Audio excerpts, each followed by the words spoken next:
Thank you for coming. I'm just gonna wait, but I am so sorry. It's been a lot in my personal life. I don't want to get into it, but please forgive me. Today is November the 26th, and as you guys know, I'm going to read the fair use copyright disclaimer. Fair use copyright disclaimer under Section 107 of the Copyright Act 1976. Allowance is made for fair use for purposes such as criticism, commenting, news reporting, teaching, scholarship, and research. Fair use is a use permitted by copyright statute that might otherwise be infringing. Hey, Joshua. Hey, OG Brand. Hey. Fair use is permitted by a copyright statute that might otherwise be infringing nonprofit, educational, and or personal use tips the balance in favor of fair use. Hey, OG Brand. Hello, Mrs. Shamrock. Hello, Joshua. Hello, you guys. Woo! Thank you for coming in. I apologize. It was a lot. Yes. Now, child, I'm not making. Look, I'm gonna say this. Okay. You know, it's 1 minute in. I'm going to give it some room. I got some tea. Mrs. Shamrock, all I'm going to say is this to you, Mrs. Shamrock, okay? You said something. You gave me a heads up, okay? You gave me a heads up, okay, about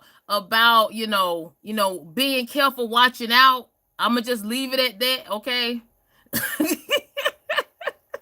I'm gonna leave it at that, Mrs. Shamrock, of what you said. But I'm gonna give it some room for a minute before I get into it, okay? Now, today we're gonna discuss, should Diddy stay locked up? Yes, Mrs. Shamrock, you got me. Wink. OG Brand said, did you make us some coffee with some cinnamon rolls? OG, you making me hungry now.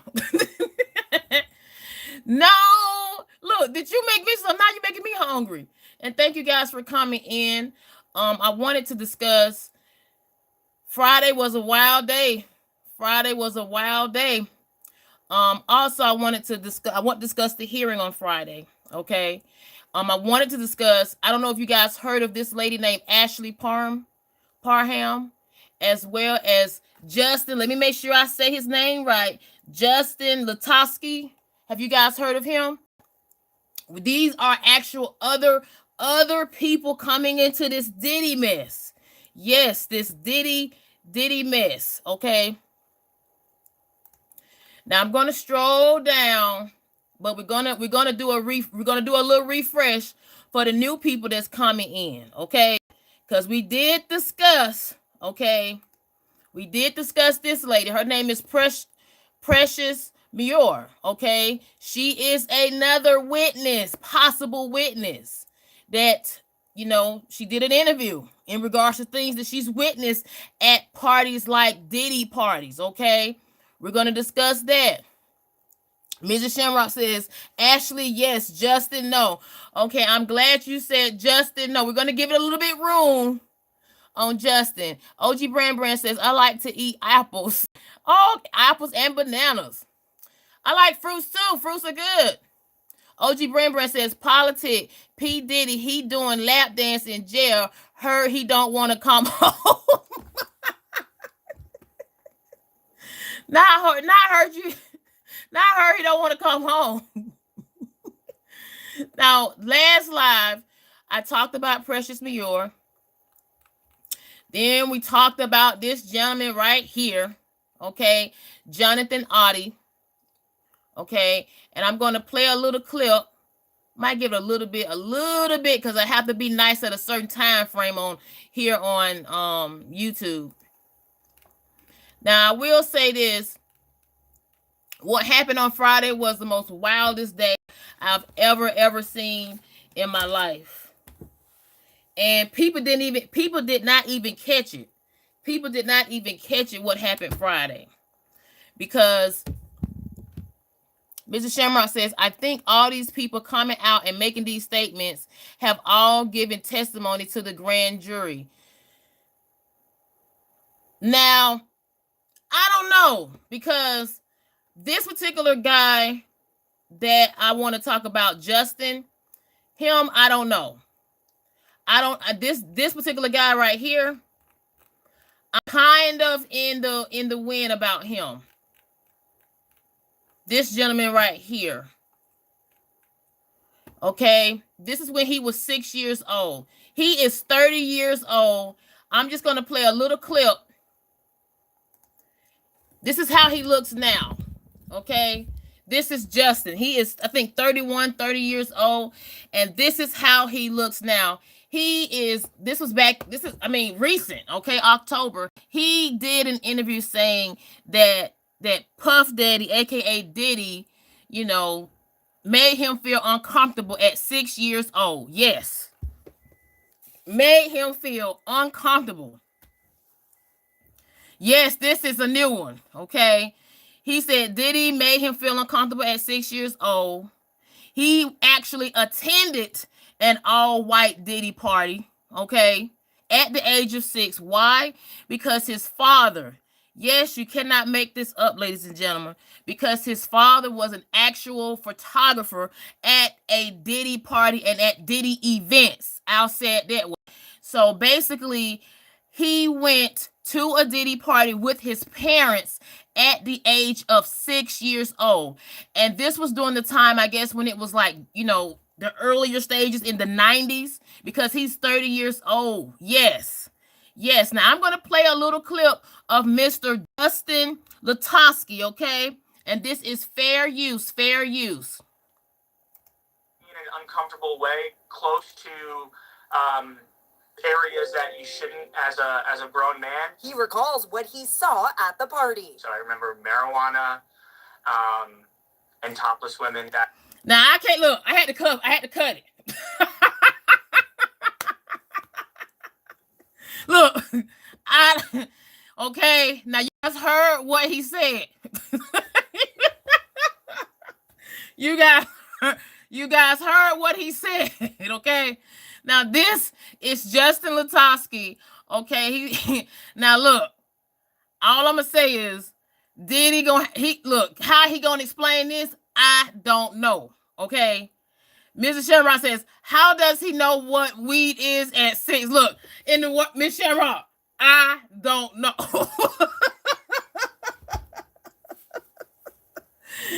Look, I don't know. Okay. Now let me go back. This is so much going on. And this is how he looked at a Diddy party. The gentleman that we're talking about, this was him at the actual Diddy party that he's speaking of. This was him, and you see Diddy, and this is the picture that we're speaking about, okay, where Puff Daddy is holding him, and he stated in the interview that I showed you, okay, he stated that he did not feel comfortable. Okay, I want you guys to understand that this was actually at an all-white Diddy party. And in this particular picture, this was a picture taken by Justin Latosky's father, David Allen. You cannot make this up. Okay, you can't make this up. Now, his parents were there, his mother, his dad. I just want you guys to get a breather of what we're talking about. Because now, what is it? Almost over 20-something years later, okay, recently, they want to speak about how their son felt uncomfortable. But here is my question to this, okay? What are you doing taking your 6-year-old child to an adult event, okay? I repeat, what are you doing taking your adult child to an adult event? And I don't know about you ladies and gentlemen, but me personally, I've never known of Diddy ever playing music that is suitable for children under the age of, I'm just going to be honest, under the age of 16. That's just my personal opinion. I've never known Diddy to actually, and even his record label, we have to just kind of use common sense. The record label is called Bad Boy Records, okay? Bad Boy Records, right? So why would you take your child to an all-white party that the executive, the CEO, the person that's over the record label called Bad Boy Record Label, okay? Why would you take him to something like that? That's my personal opinion. I don't know. Mr. Shamrock says all these parents should be held liable. And see, this is why I want people to understand. I completely agree. And I'm gonna pin that. And thank you guys for coming in. Please hit that like button. We're talking about Diddy. We're gonna break it down. And I want you guys to really be honest. Do you think Diddy will be out? Do you think he will receive do you think he'll get a bond?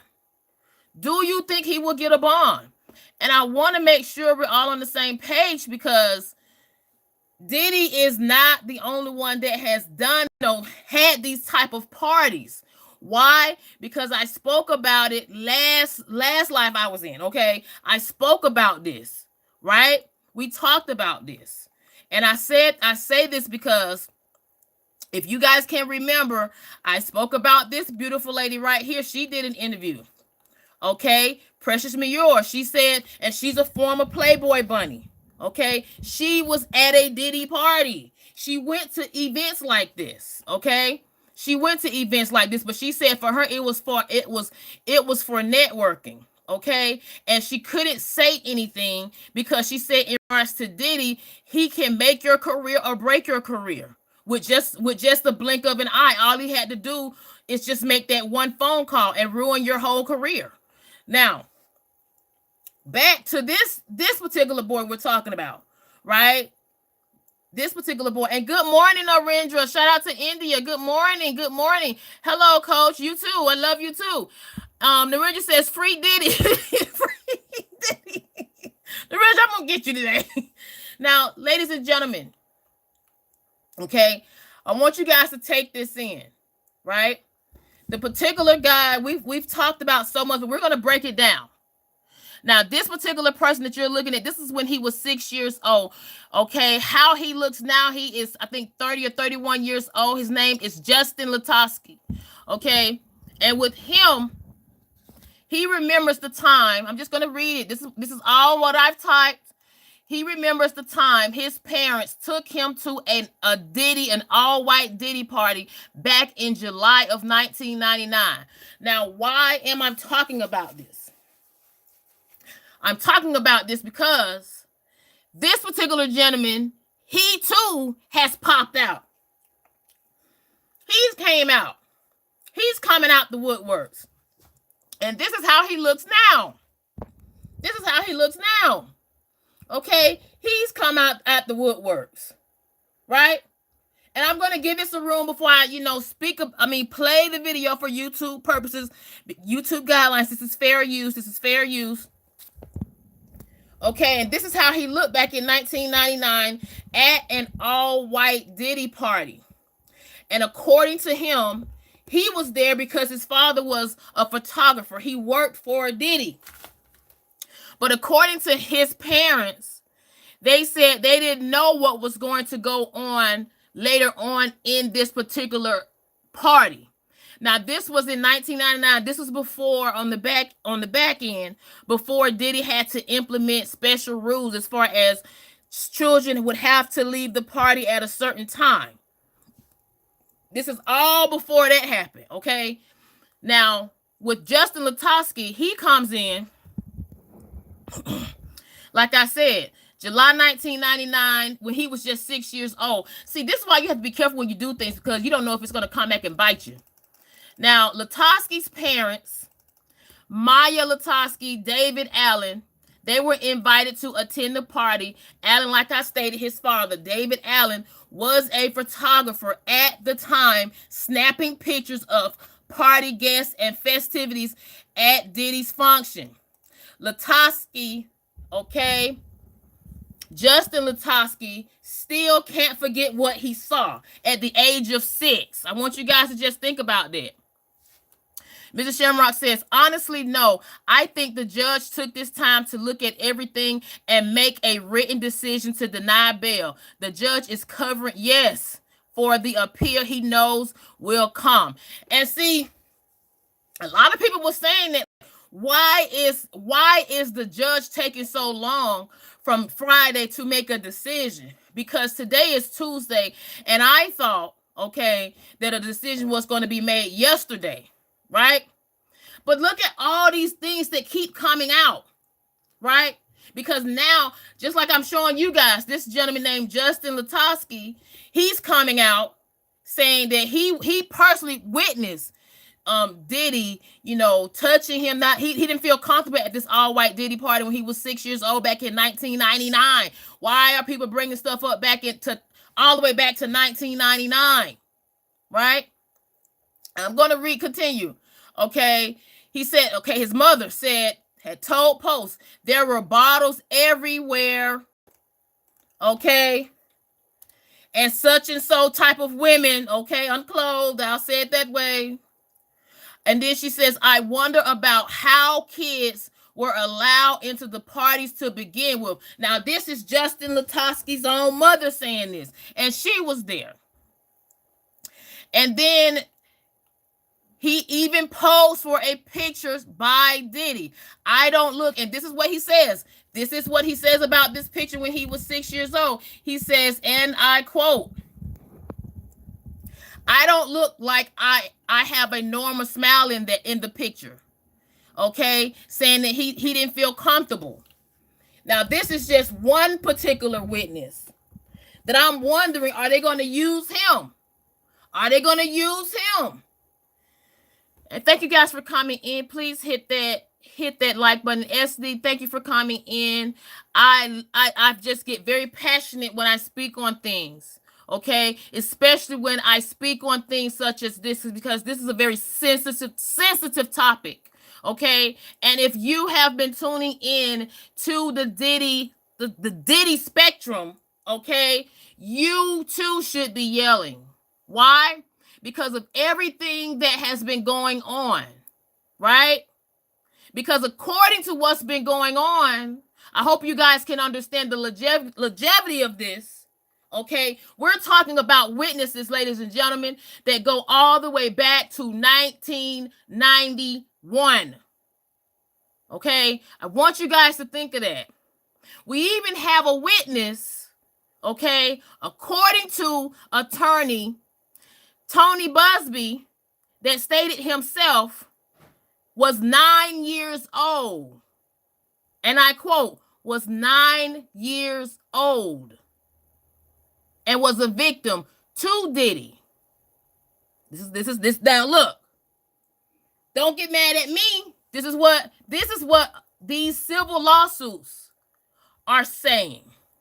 This is what these civil lawsuits are speaking of.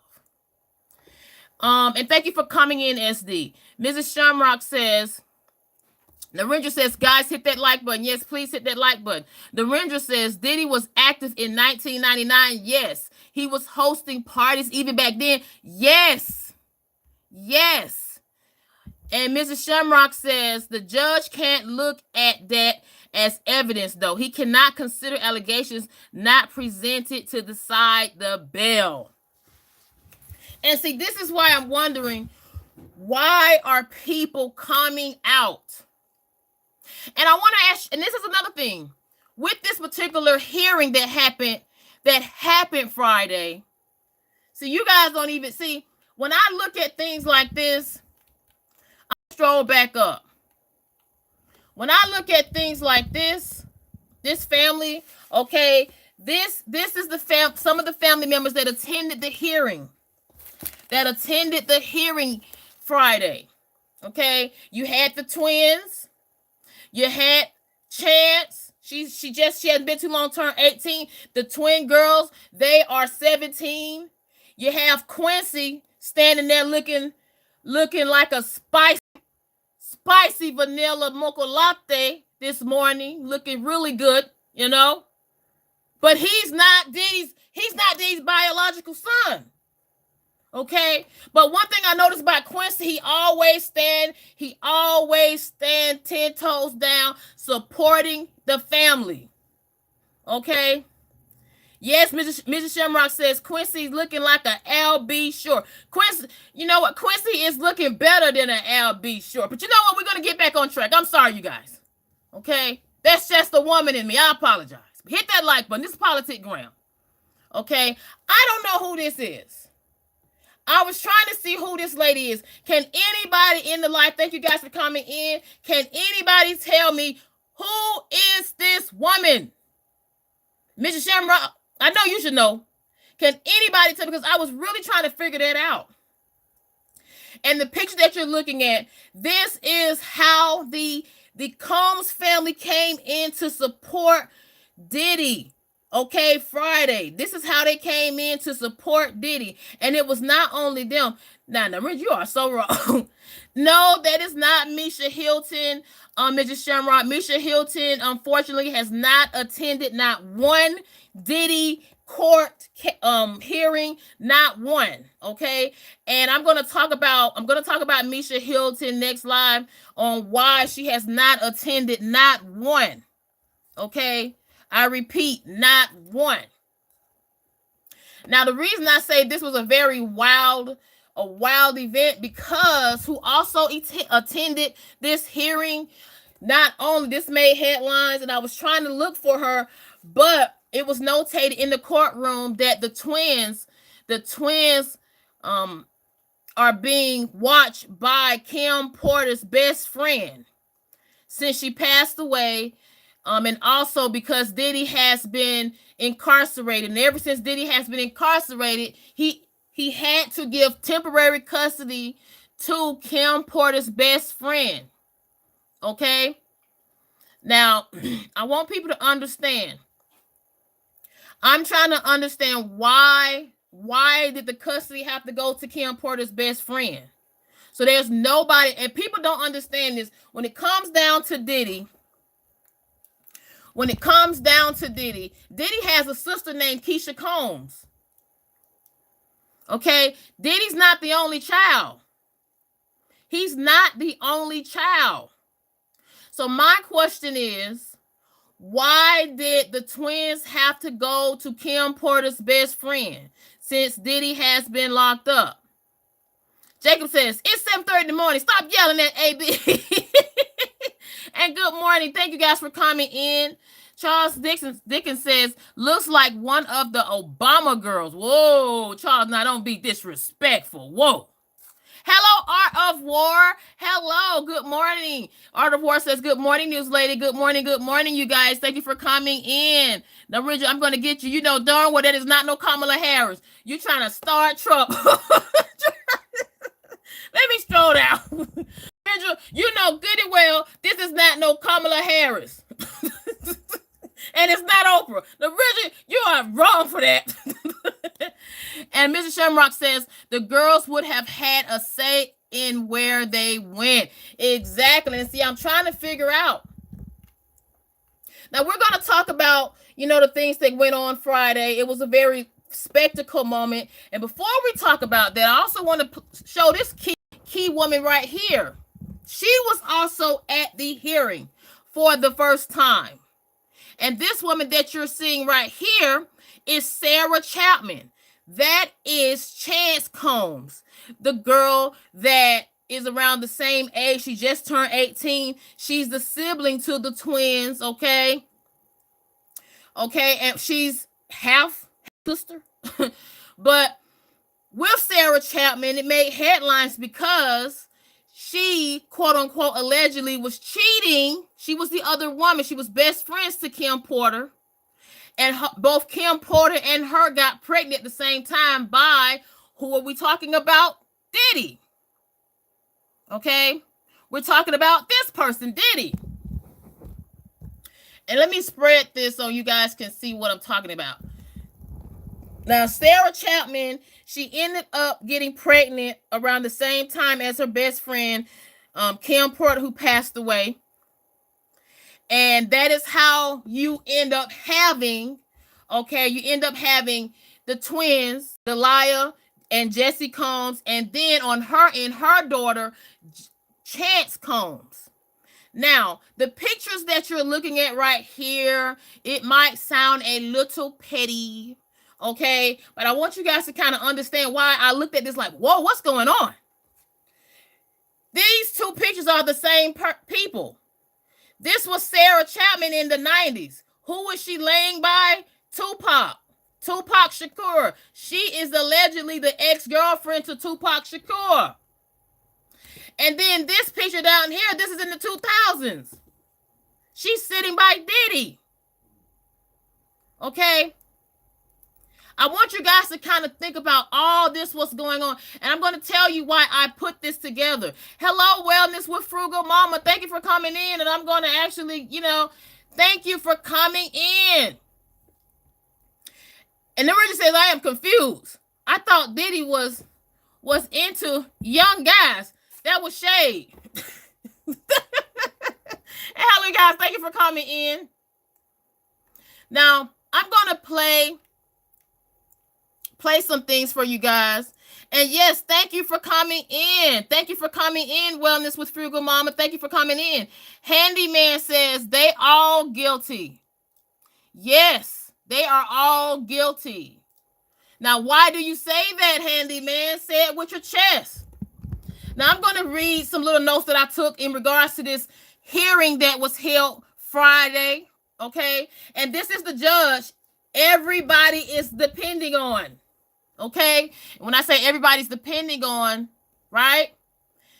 Everybody, even the people outside, the attorneys that represent the people in the civil lawsuits that are against Diddy. And Diddy himself and his family are depending on. Why? Because he will be not one, not two, not three, but he will be the fourth judge. He will be the fourth judge to make a decision if Diddy gets a bail or not. Now I'm going to read. Okay, with Judge Arun, he did say in the hearing Friday that he may be open to bail. Sebastian says 6-year-old at Diddy party is wow. You're absolutely right. It is astoundingly wild. It is astoundingly wild. And the Rich says, I know this judge. Wait a minute, the Rich. Now I'm going to read what happened at this hearing. And thank you guys for coming in. Please hit that like button. Okay, with Judge Arun, he said he's maybe open to bail. Bail Diddy. Said this would not be a situation where he goes back to Miami, however. Now, remember, when it comes down to Miami, people thought that Diddy would be going back to Miami.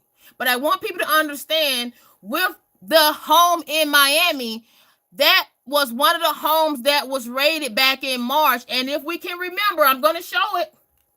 Okay, because the pictures were taken. This is what the feds found in his bathroom. Do you see what we're looking at? We're looking at over 1,000 of bottles of baby oil. Okay, and according to, we're going to get into it. According to one of the witnesses, and according to allegedly the attorney that represent one of the witnesses, this attorney, I'm just going to show a clip of the lady that I'm speaking of. Okay, this baby oil is not regular baby oil. Okay,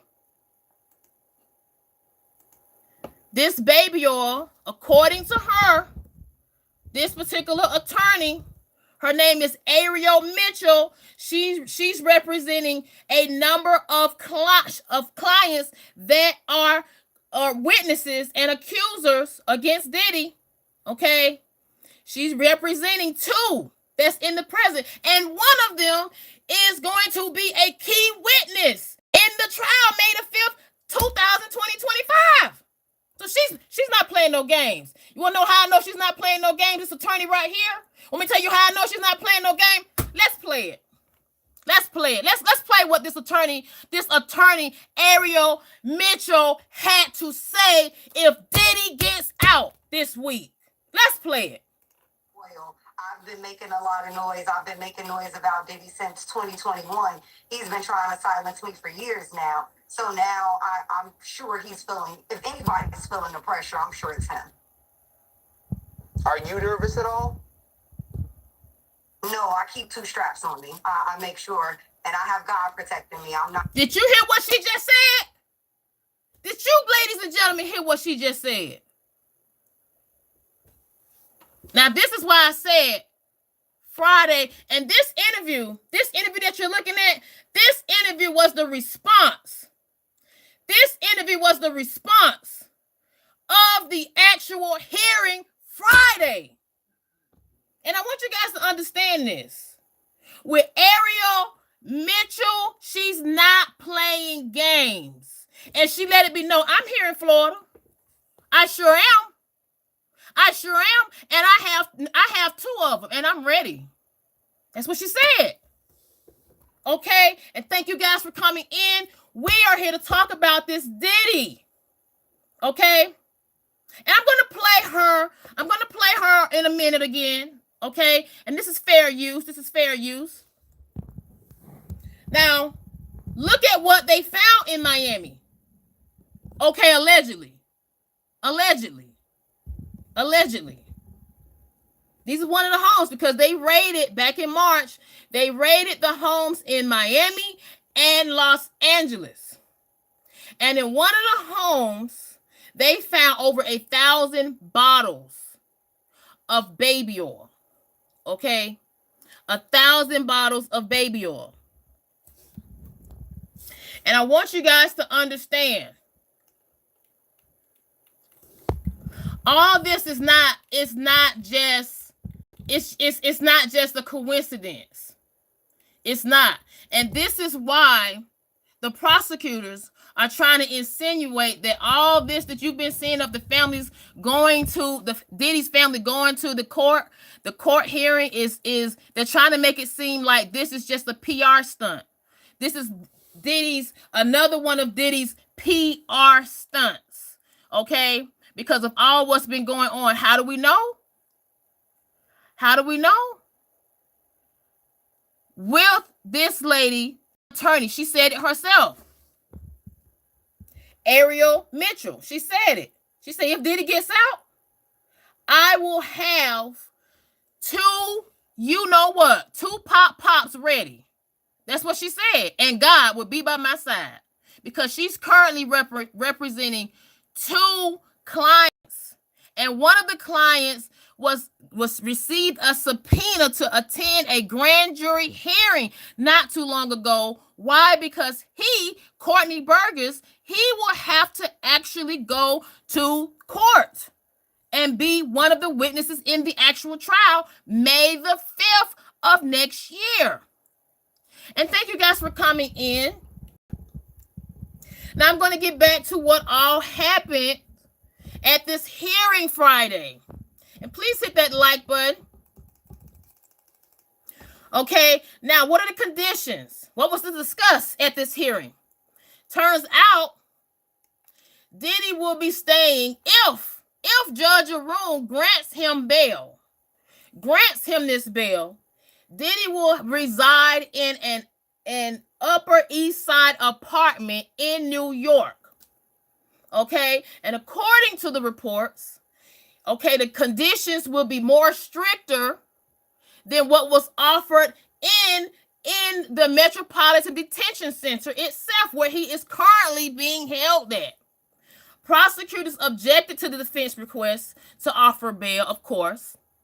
Prosecutors say Diddy has been reaching out to witnesses and victims, that he's engaging in obstruction. Hello, Jacob. Thank you for coming in. Thank you so much for coming in.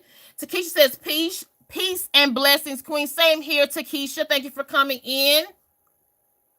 Also, Monday, I thought that there was going to be a decision yesterday, but it has not been a decision. Now, when it comes down to this Judge Arun, this judge that we're talking about, he's got to make a decision. He told both parties, okay? He told both parties that he wanted each of them to write a letter in regards to what would be the conditions in regards to the communication that Diddy can do on social media about his family or with his family. And during the hearing, there was talks between the prosecutors and the defense, okay, on if he would try to influence the public's opinion I want you guys to understand that now with this defense team that Diddy has, they want to put Mike Jeffries' name in it. They want to put Mike Jeffries' name in it. They want to actually say, well, Mike Jeffrey was given bond. This is the same man that has 15 counts himself. Okay, 15 indictments himself.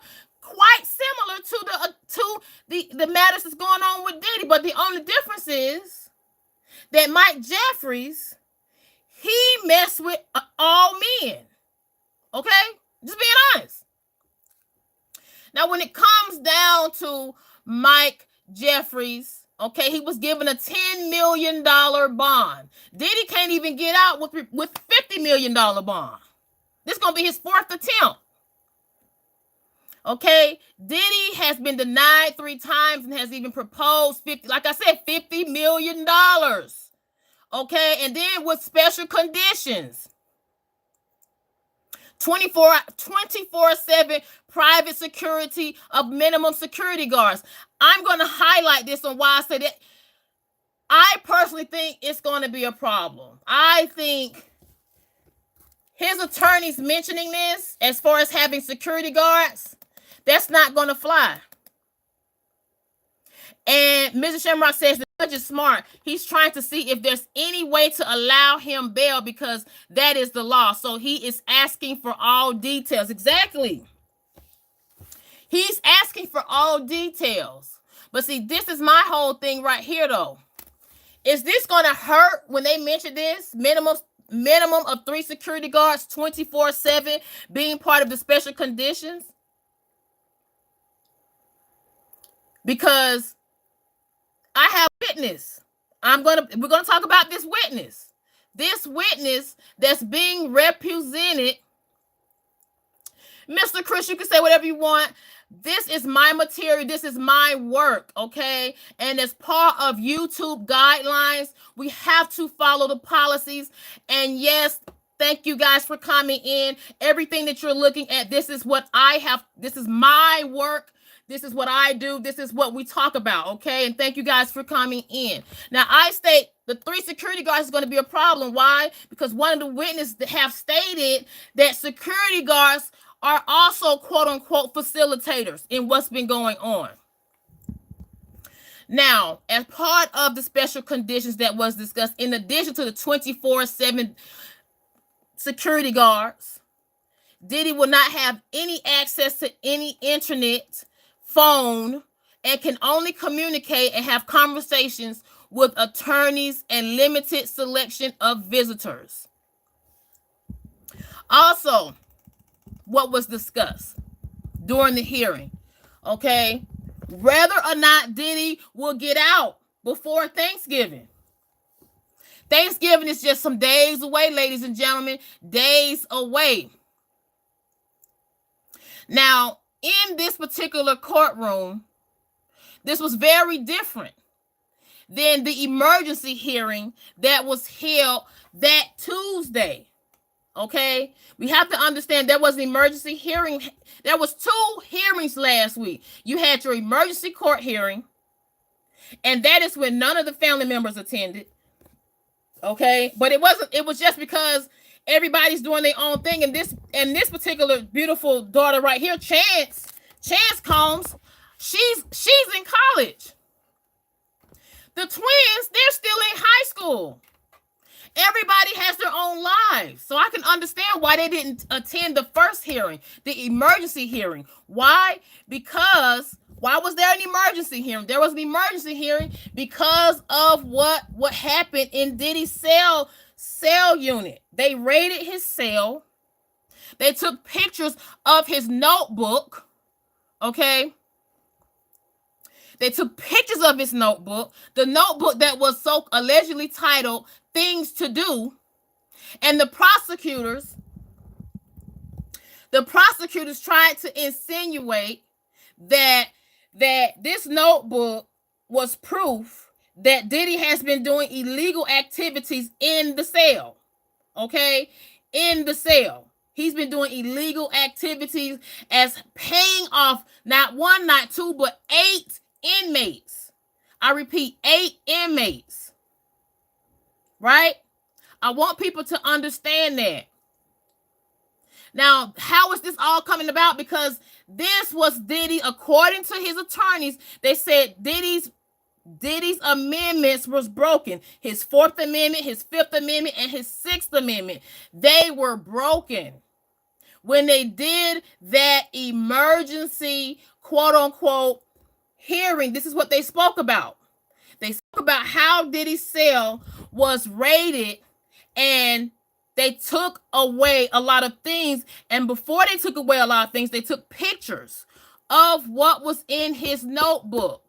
And what was in his notebook, according to his defense attorneys, according to what was in his notebook, it was supposed to be information to help prepare him for the coming trial, May the 5th of 2005.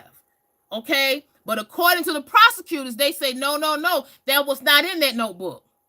Long story short, okay, this judge said, you have to give Diddy back his material, and you cannot use the pictures that you took, what was in the notebook. You cannot use it moving forward. That is what the judge ruled, okay, in the emergency hearing. Now, fast forward, this hearing that was last Friday, okay, this was his attempt to get out,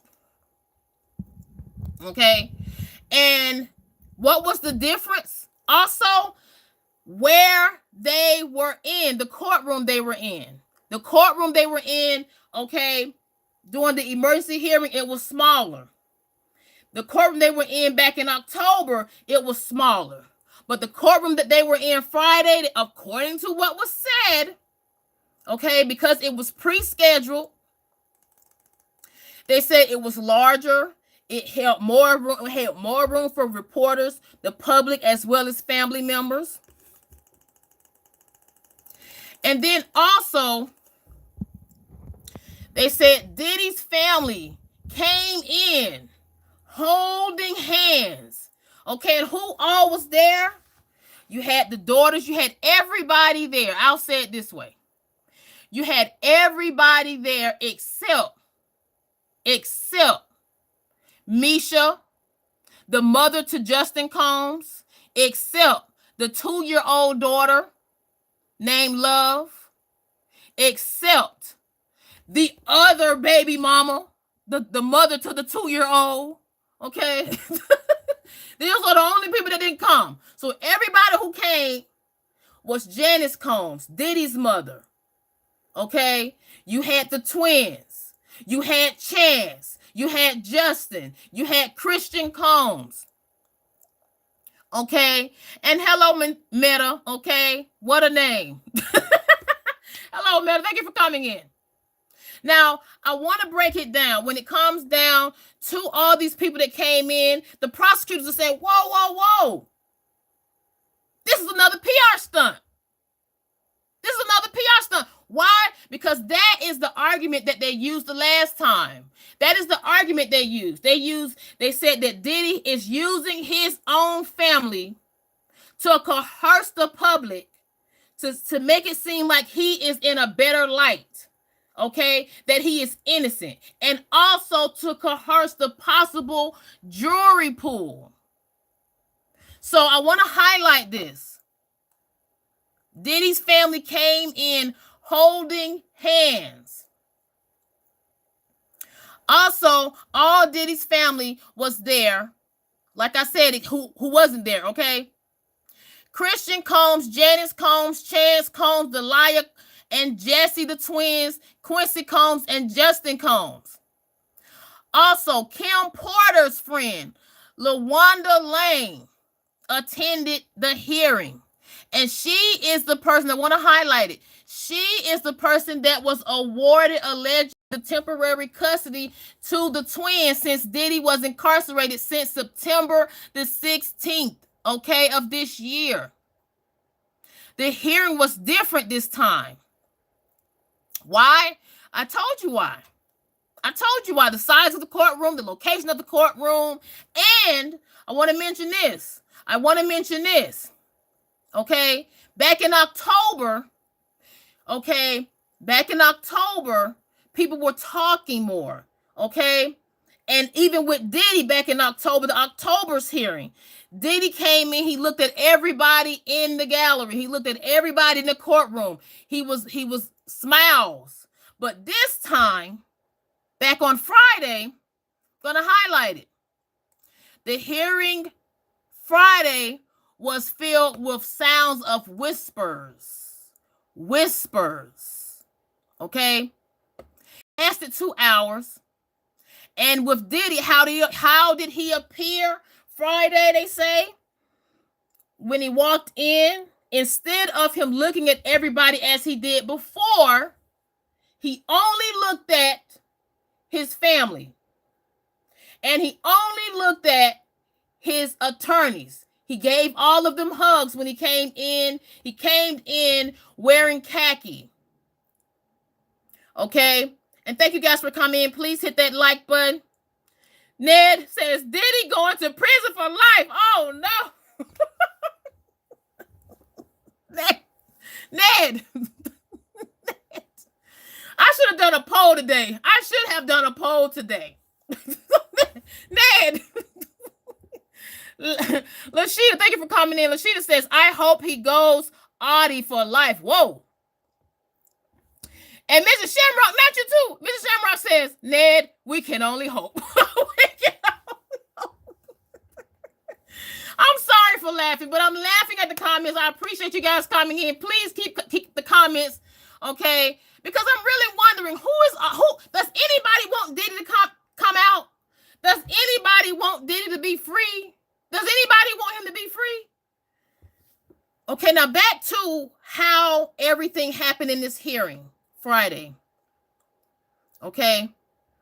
Now Diddy came in. He didn't look at anybody but his family. He blowed kisses. That's what he said.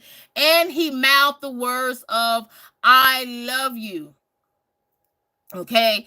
Now, like I stated, this could all be like the prosecutors has been allegedly stating.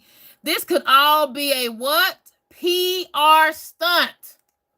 Okay.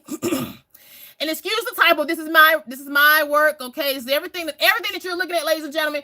This is what I do. So please, if you want to have more, if you want me to do more, you have to what? Subscribe. You have to what? Like. If you like it even more, if you want me to read your questions, because it's a lot of comments coming in at the bottom, please actually donate a super sticker. Donate. Okay. So I can read, because there's a lot of comments popping up. Now, I want people to understand. They say Diddy's interaction and appearance. Okay? Diddy's interaction with the people. Remember I said the people in the gallery. In the courtroom, October versus November the 22nd, Friday. October, Diddy entered and looked at every single person in the courtroom. November the 22nd, Diddy only looked straight at his family the entire hearing and blew kisses towards his family. It appeared that he mouthed the words, like I stated, I love you, at his family, and the hearing lasted 2 hours. Diddy hugged each of the members who were there at his defense table. Diddy appeared to show smiles to provide some form of reassurance, okay, to not only, and this is what people were saying, he did smiles to not only for his family, but to the public that he's okay and not mentally broken. Okay. Critics and prosecutors would suggest that Diddy was doing another example of a PR stunt. Judge Arun seemed to appear impartial and treating both sides fair without taking any sides Friday. And as far as Diddy, how did Diddy look? I'm going to highlight this. Diddy looked very finished and gray hairish. Okay, since he's been there for 2 months. And thank you guys for coming in. Now I'm going to try to read the comments. Okay, now give me time. I got to read. Go back up. Thank you guys for coming in. Michelle says no. Amanda, thank you for coming in, Amanda. Amanda says no, keep him locked up. Whoa, you guys are not playing today. You guys are not playing. Meta says, so they're racketeering charges? Yes. Do you think they're getting all these charges because so many of his crimes have statute of limitations? Good question. Good question, Meta. Good question. Because I'm trying to understand that same question. Because it's a lot of things that has been coming up. Now, why do I say that? Because if we can go back,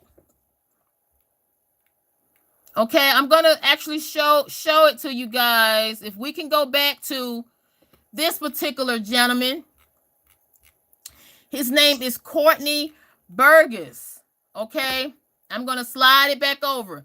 This particular gentleman, okay, he has written a book, and he has now been put in the witness stand, and will be a witness for May the 5th of 2025 of the Diddy trial. Now, what you just said, Meta, okay, according to Courtney Burgess, this is not me. I want to make sure I say this. According to Courtney, not me.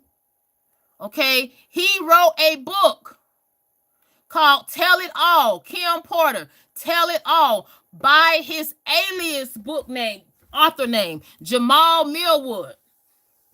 That's his alias name. Now, according to Courtney Burgess, and thank you so much. I'm going to read. Oh, Joy, thank you so much, Joy. Thank you so much. Thank you so much. Joy says supporting hard work. Yes, you guys. I don't think you guys understand. Thank you so much, Joy. Thank you. Yes, I had to do a lot of work with this because I didn't want nobody coming for me because this is very sensitive topic we're talking about. Okay, and thank you so much, Joy. I'm composing myself. I'm going to read it one more time. Joy says supporting hard work. Thank you so much. Let's please give her a shout and applause. Thank you so much, Joy. Now, with Courtney Burgess, I want to make sure we understand this. Courtney said that he supposedly, okay, he mentioned this person's name. I don't want to say it. You guys can see it on the screen. He mentions this person's name. He mentions this person's name, Justin. He mentions this person's name, Neo. He even in the book has a picture of Snoop Dogg and Diddy, as well as discusses Al B. Sure. How does this come all about? Why am I talking about Courtney Burgess? Because he discusses things that happened decades ago, okay, with what Meta was talking about decades ago. And he actually discussed how he received 11 hard drives from Kim Porter's, one of her friends. Okay, it was given to him. Okay, and on some of these hard drives, he saw 7 to 8 videos of Diddy, okay, Diddy doing things with Kevin Hart, allegedly, okay, with Al B. Sure, allegedly, and he even saw, he said Justin Bieber appeared to be a minor, okay, he saw Justin Bieber at a party, okay, at a Diddy party, allegedly. Now, all this is coming up because soon as Courtney Burgess started doing interviews, that's when he received the subpoena himself. And in regards to that, he ended up getting threats. Yes, you heard right. According to his attorney, this lady right here, okay, she stated that her client, Courtney Burgess, as well as her other client, Ashley Parham, they have been receiving threats. Okay? And I'm going to wait till that hour mark hits before I play this clip again. Let me make sure I back it up for you guys. I'm going to wait till that hour mark hit before I play this clip again because this is fair use. Okay? Fair use. Now, going back to this particular gentleman, Courtney Burgess,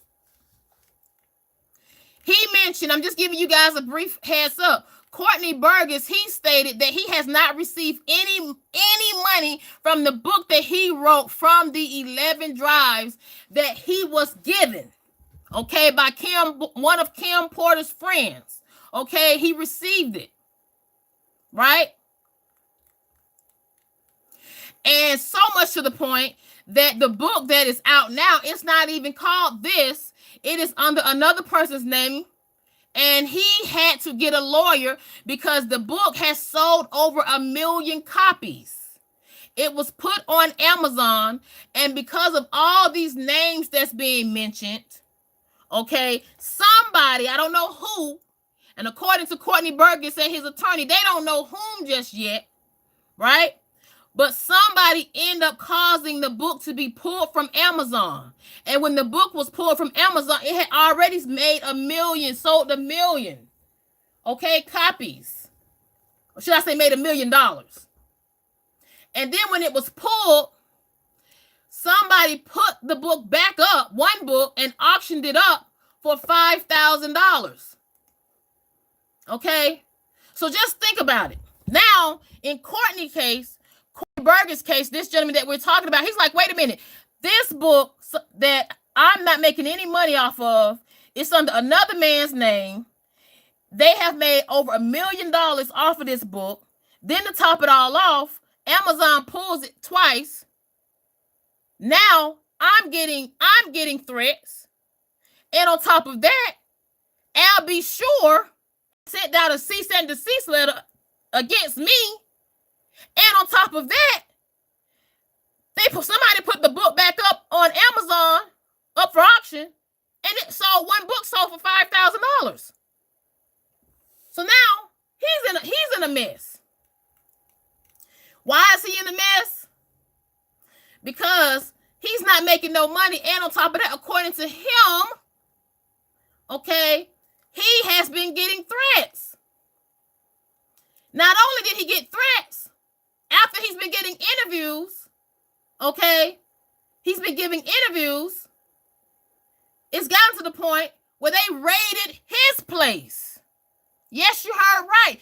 They came to his place with a warrant, allegedly, and raided his place.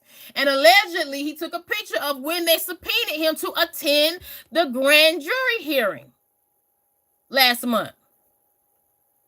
Now, Al B. Sure gets a hold of all what's been going up. He actually sent a cease and desist, excuse my typo, a cease and desist letter out to Amazon, stopping them from selling this book. Now, this is all what's been going on. And he is going to be one of the witnesses in this Diddy trial that is coming May the 5th of next year. Now, back to the hearing on Friday. And thank you guys for coming in. Thank you guys for coming in. Please hit that like button. Now, here's the prosecution team argument during the hearing. During the hearing, one of the prosecutors, Christine, she alleged Combs has not followed rules at the federal jail, so there was no reason to believe he could follow the rules outside. This is what she's saying. She says Combs has used, like I stated, at least 8 other inmates' identification numbers to engage in 3-way calling and use unauthorized messaging from inside the jail. The defendant, she's saying this, her words, not mine, and I quote, she says, the defendant, and this is Diddy she's talking about, the defendant here has demonstrated either he cannot or will not follow rules. The defendant, simply put, cannot be trusted. And thank you guys for coming in. Now, when it comes down to this, she mentions this. Christine says Diddy violated the judge's order limiting public statements and said Diddy admitted it in one message. Okay, and she quoted Diddy having said, and I quote, to reach for this jury, I just need one juror. And she stated he also hasn't followed his own lawyer's instructions. Then she said another one. In another exchange from jail related to social media posts, Diddy's family, to honor his birthday, here we go. They're mentioning this. Diddy's family, to honor his birthday, the prosecutor said that Diddy told someone the lawyers say we shouldn't do it. And his response was, I don't care. It's my birthday. Now, I just want you guys to understand, this is all what was discussed Friday. And I want you guys to really ask yourself, do you think Diddy is going to get out? And now I'm going to go back into the comments. Thank you guys for coming in. I'm finna go back into the comments. Tammy says, no, lock him up forever. Woo! Rosemary says, I heard somebody say, I hope he gets life and that he lives forever. Who said that, Rosemary? Wait a minute. Wait a minute. I want to pin that. Rosemary said, I heard somebody say, I hope he gets life and that he lives forever.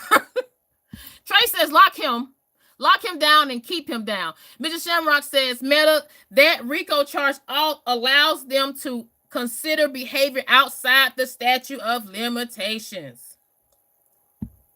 I'm going to pin that. And thank you guys for coming in.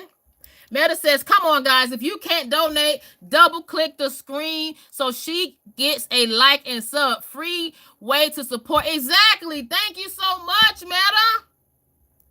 Yes, thank you. Please support. Please support.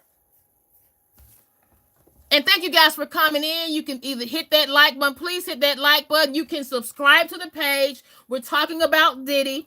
Okay. We're going to make this a Diddy live. Friday, I made it a Diddy live. Okay. And today we're making it a Diddy live. Also today, we're going to talk about how does Trump play into all of this? Because yes, Trump is playing into this. Trump has affected. Yes, he did. Yes, he did. Trump has affected this. Yes, this trial. Yes, he has. Oh, yes, yes. Trump has affected this trial. Yes, he has. I'm serious. But before we get into it, okay, during the hearing Friday, the judge said Diddy's mansion with a private boat, because they discussed where, if he gives him bond, where would he live? Okay, where would Diddy live? And Diddy's attorneys gave out the idea, well, maybe he could live on a private boat in Miami. And then he said, nope, that's not going to work.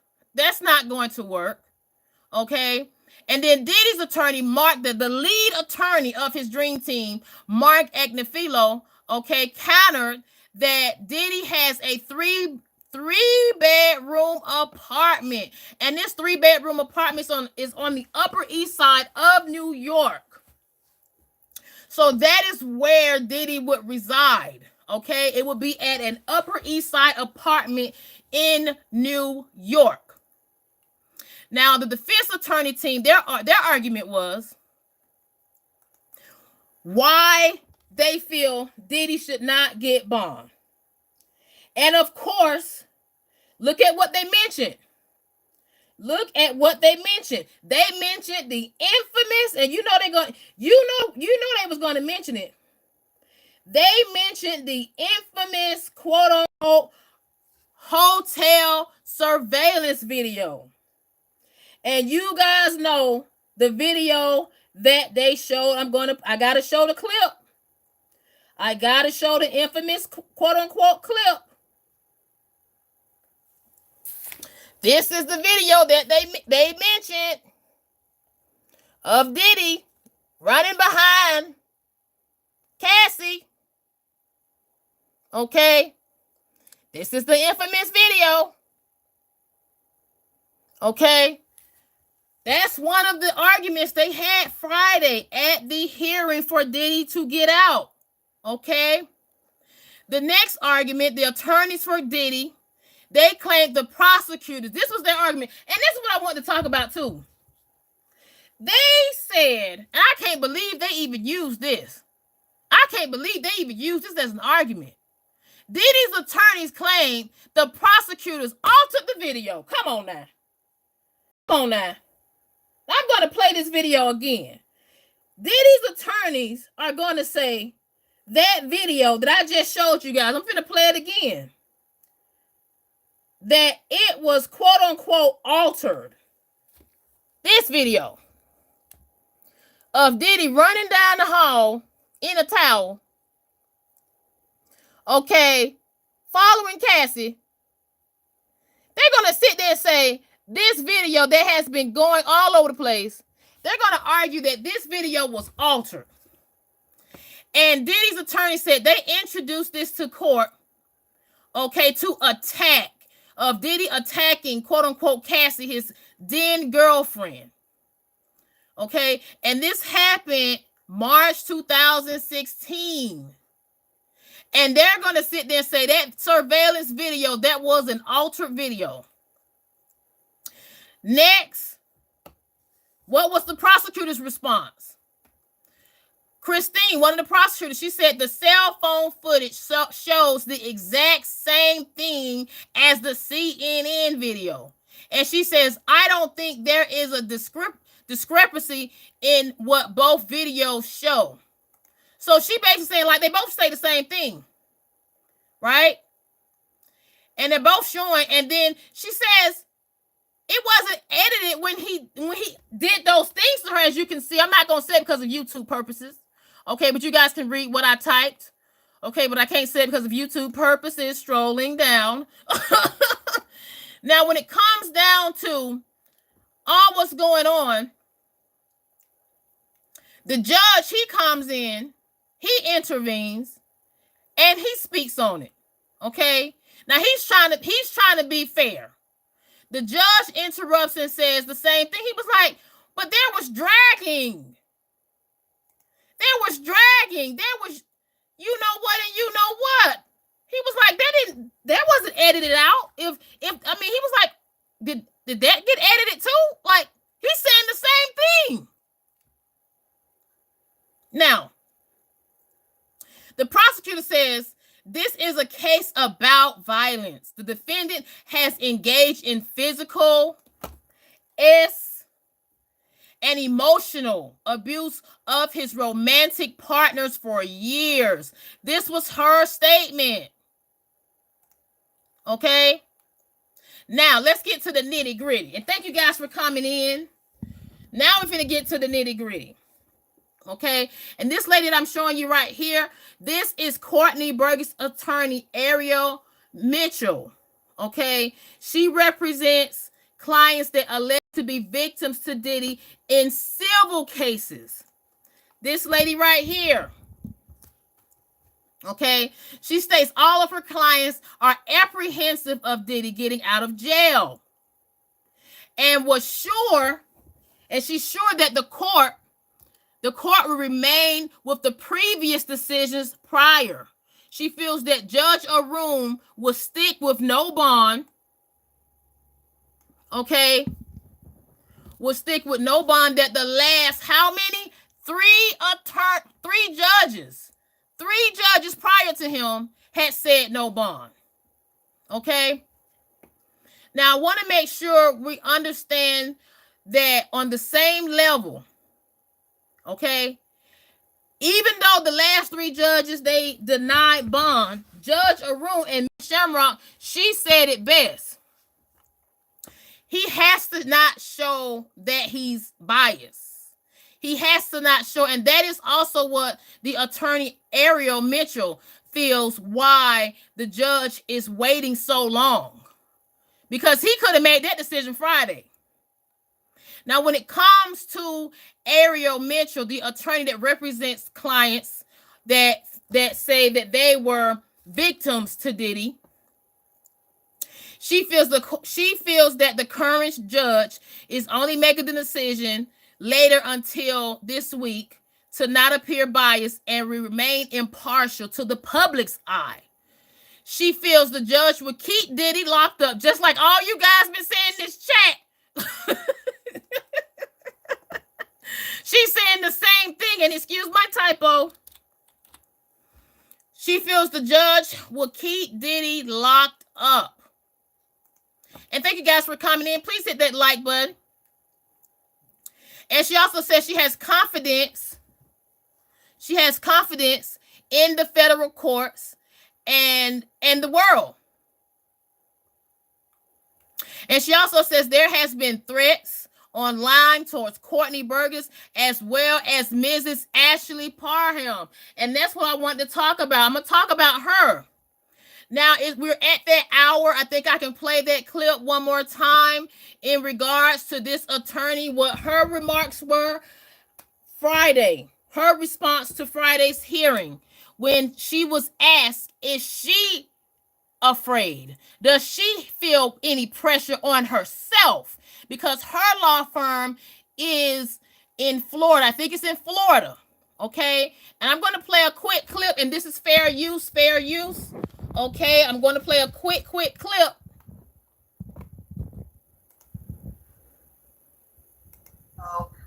I think, the whole thing about the squeaky wheel gets the oil. I've been making a lot of noise. I've been making noise about Diddy since 2021. He's been trying to silence me for years now. So now I'm sure he's feeling, if anybody's feeling the pressure, I'm sure it's him.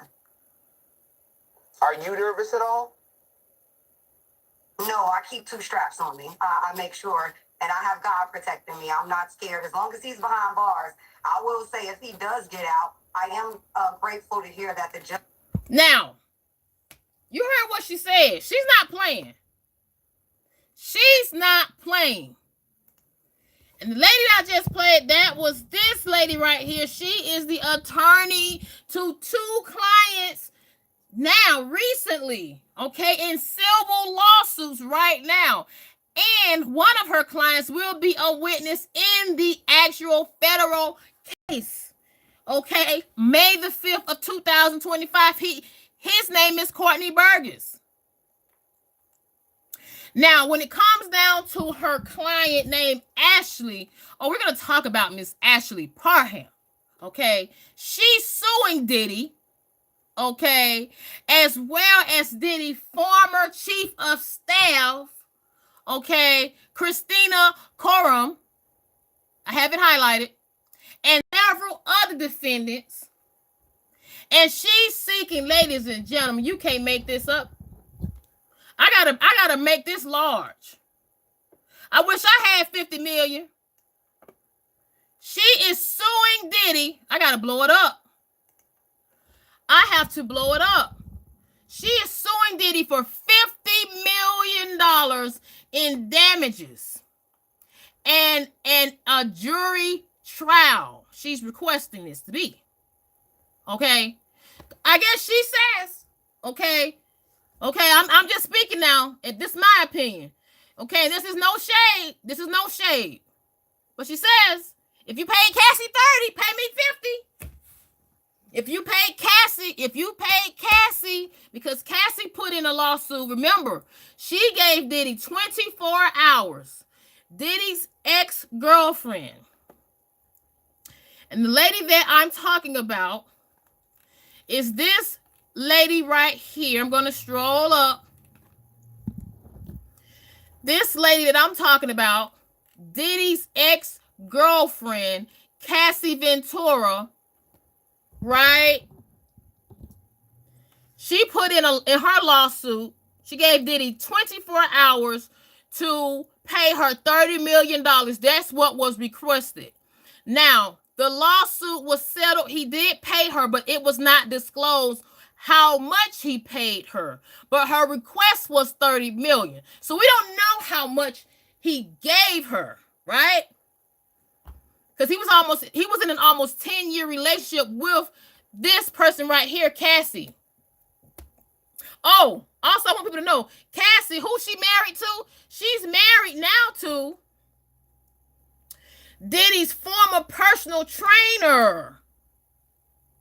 That's who she's married to right now and has 2 daughters with now. Think about that. She's married to a personal trainer that Diddy hired for both of them.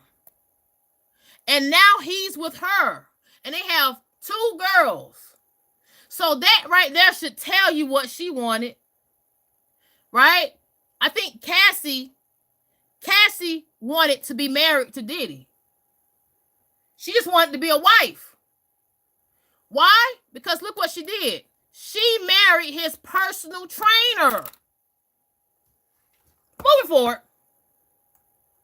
And thank you guys for coming in. Please hit that like button. Now, like I said, this new lady that's suing, she is suing Diddy for $50 million. Okay? And I'm presuming maybe she just want to throw a number out there because Cassie threw $30 million out there.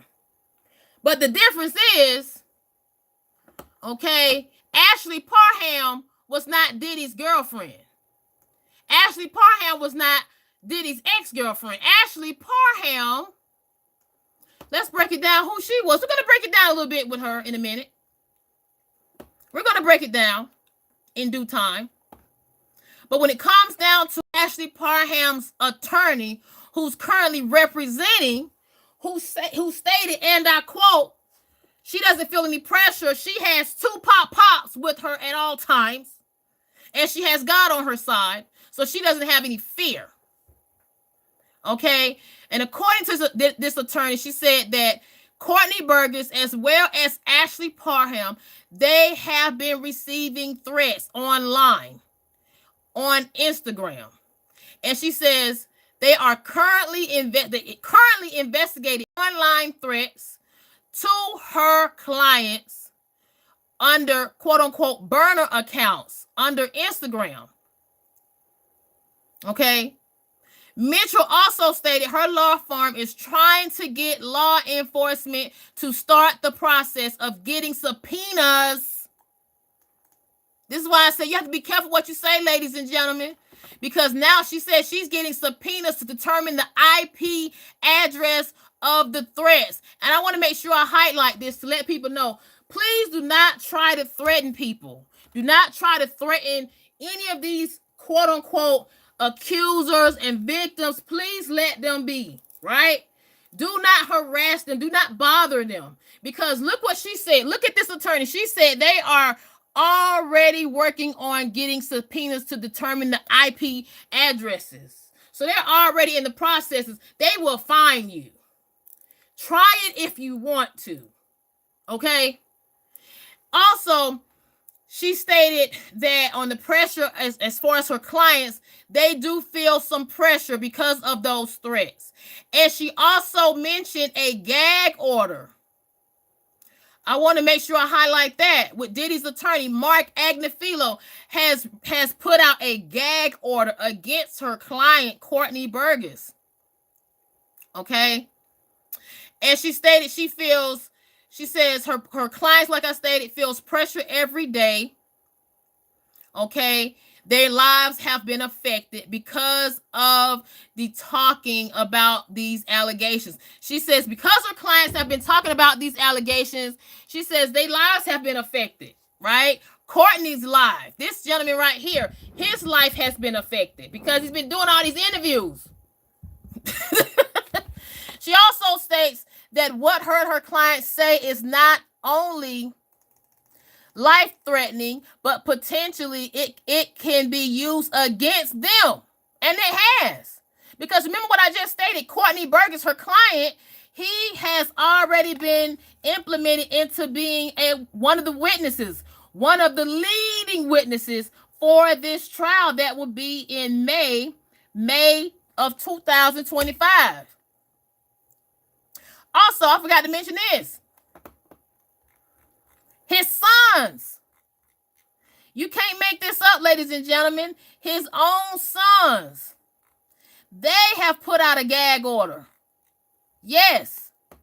She says her Diddy's son's Quincy, and I think she was trying to be funny when she said this, because I thought Diddy had legally adopted Quincy Brown and changed his name to Quincy Combs. But she said Diddy's sons Quincy Brown and Christian Combs sent out a cease and desist against her, Ariel Mitchell, excuse the typo, and her client, Courtney Burgess.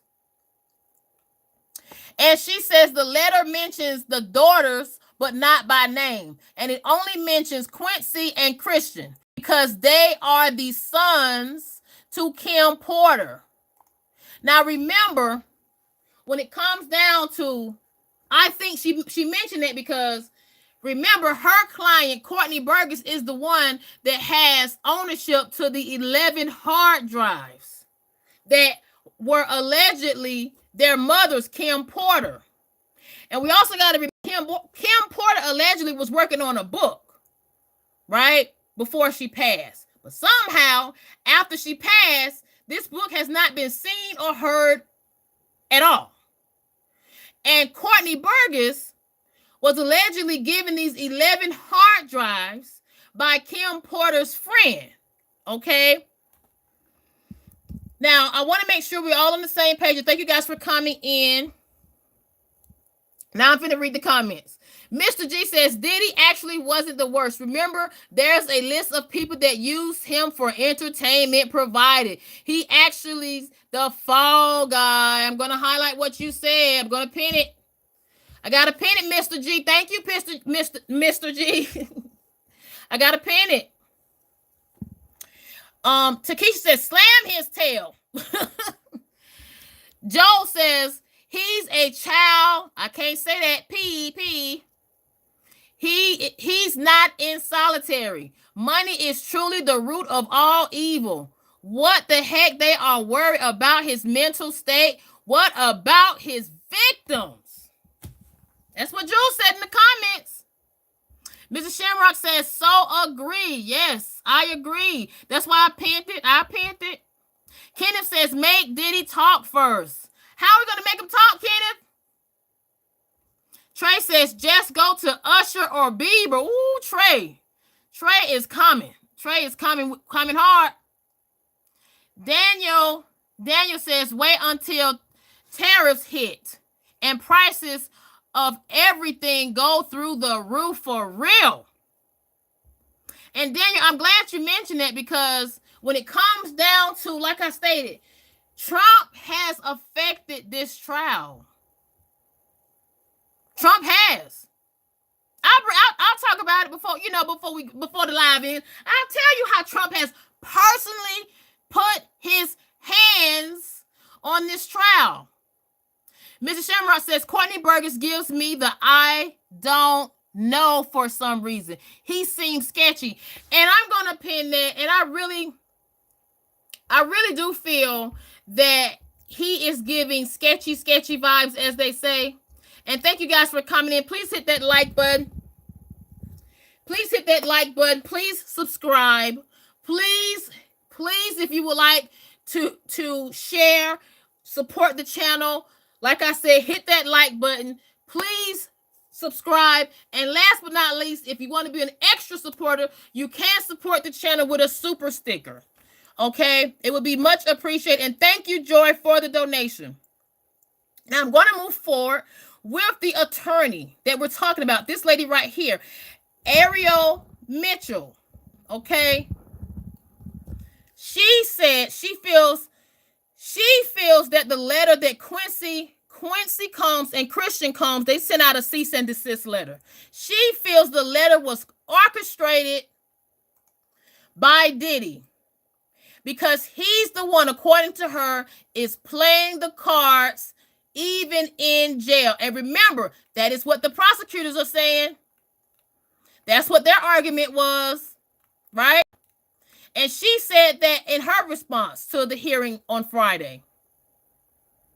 Okay, she said she hopes in regards to this gag order, she said, and I quote, I hope the lawyer who wrote the letter got paid very well because it was a very stupid letter. Her words, not mine. I'm going to highlight that.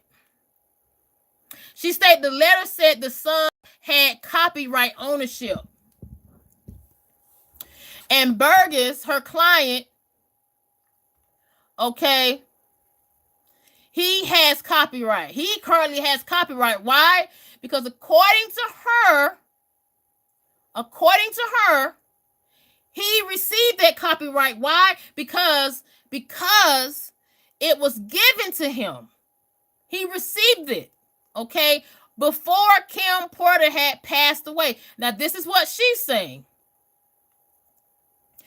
Now, I want to make sure we're all on the same page because all this is, wait a minute. Breaking news, what's going on? Wait a minute, breaking news. Art of War. Thank you so much. Let's see, breaking news. We gotta make this. Shout out to Joy. Shout out to Art of War. Art of War said, tell these people to stop being stingy and like the live stream. Thank you. Ladies and gentlemen, please like the live. You see what Art of War just said. Tell these people to stop being stingy and like the live and stream. Yes, I'm going to like this. Yes. Please like this live. Thank you. Thank you so much, Art of War. I had to, look, I said, we had a breaking news. We had to stop it for a minute. Okay, and thank you guys. And Wellness, she out there laughing. She says, laugh out loud. Mrs. Shamrock says, altered as in they edited out the absolute yes. See, people try to make excuses. And I think with Diddy's team, one moment, you guys.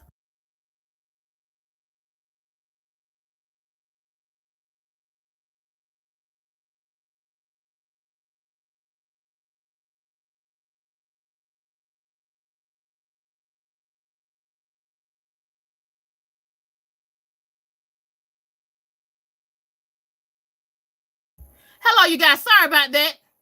Okay. Now, like I stated, and shouts out to Art of War. Like I stated, in regards to Courtney Burgess, as well as Ashley Parham, attorney, this attorney right here, Ariel Mitchell, okay, she stated that her client, Courtney Burgess, he does have copyright ownership because it was given to him prior to Kim Porter's passing. All right. And at the end, like I stated, she did say this, and I quote, when it comes down, does she feel any pressure?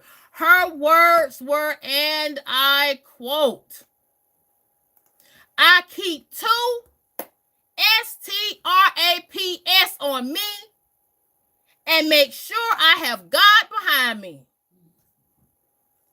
And she says, and I quote, I'm pretty good with my Smith Western. Okay.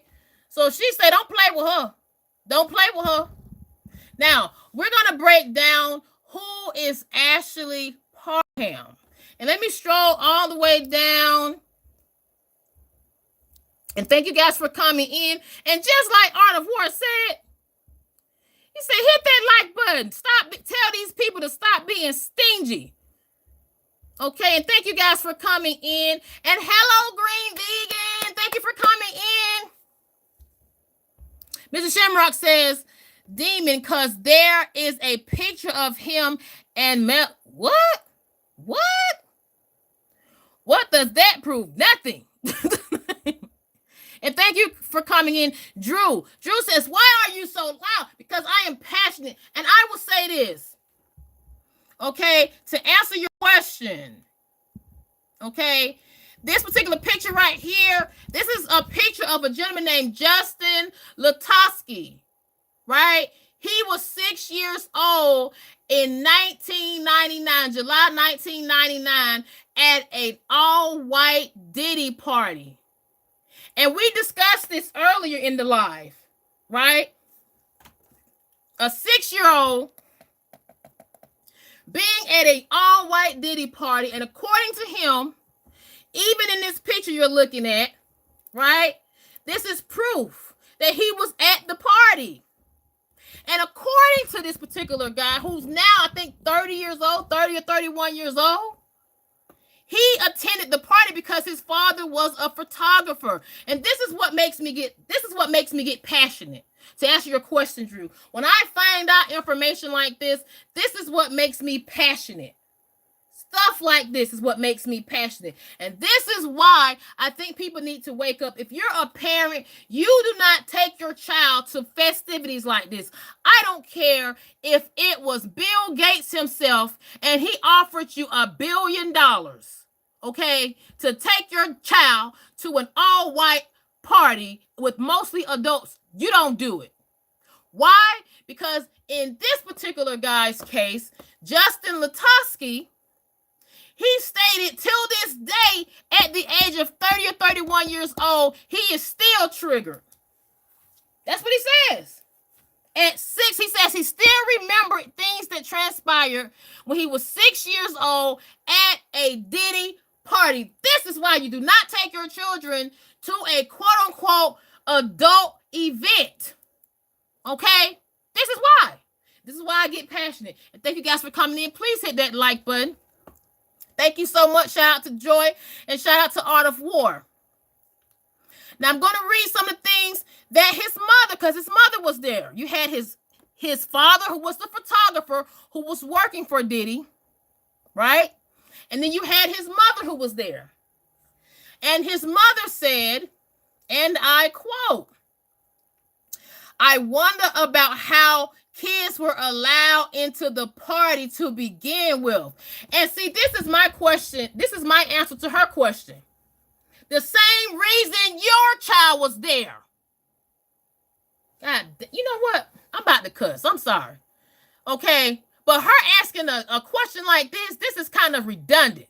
She says, I wonder about how kids were allowed into the party to begin with. The same reason you allowed your child to go to this party. The same reason, the same way. They came in the same way you took your child. Same way. See, this is how parents need to be held accountable. And I think somebody in the comments said, I think Mrs. Shimmer, I don't want to put your name out there just yet. Somebody in the comments said, I'm not sure if it was her or somebody else. But this is why parents have to be very cautious, you know, because everything that you do around your child, and even people, period, as adults, right? When you go out into the public, period. I don't care if you don't have a child, right? There's a thing called how you carry yourself, period, right? You don't carry yourself a certain way around children because whatever you do, they receive it. And the younger they are, they receive it faster and quicker, and they will remember it. Now, moving along. Thank you guys for coming in. Now, when it comes down to Justin Latosky, he says he didn't feel comfortable in the picture with Diddy. And while he was at this party, he witnessed a lot of disturbing adult activities surrounding him. This is what he said. And the gentleman that we're talking about, I'm going to show you how he looks now. Okay? How he looks in the present. Okay? And this is fair use. I'm going to just show a clip of him. And thank you guys for coming in. I'm going to show a clip of how he looks, quote unquote, now. I don't think I saved it. I think I saved it. Give me one moment, you guys. Thank you for coming in. This is how he looks now.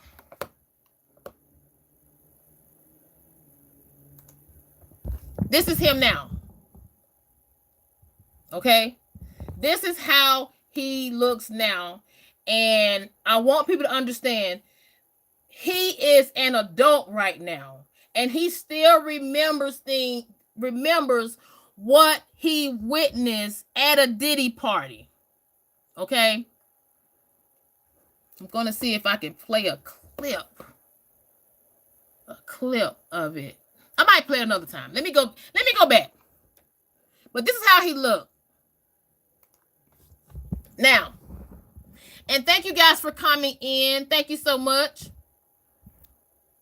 And shout out to Art of War. I'm going to repeat what he said.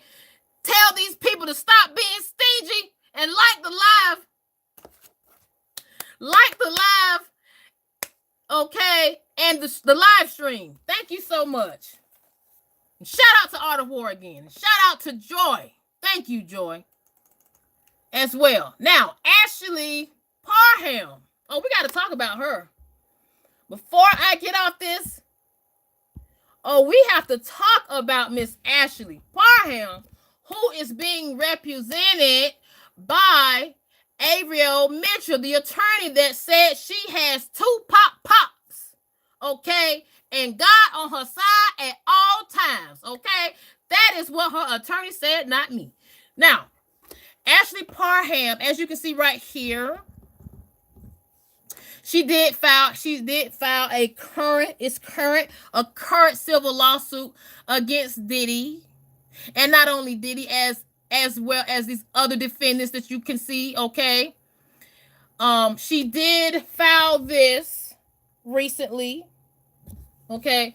Now, when it comes down to Miss Ashley Parham, this is her story, okay? I could not find Ashley Parham picture for the love of God, but based off what her attorney has said, what's been going on, I am not trying to find it because I don't want this woman to go through any more stress and mayhem, okay, than need be. I don't want her to go through any more stress, because with Ashley Parham, she's not going out there like burgers. Ashley Parham is not doing, interviews and all this, writing books.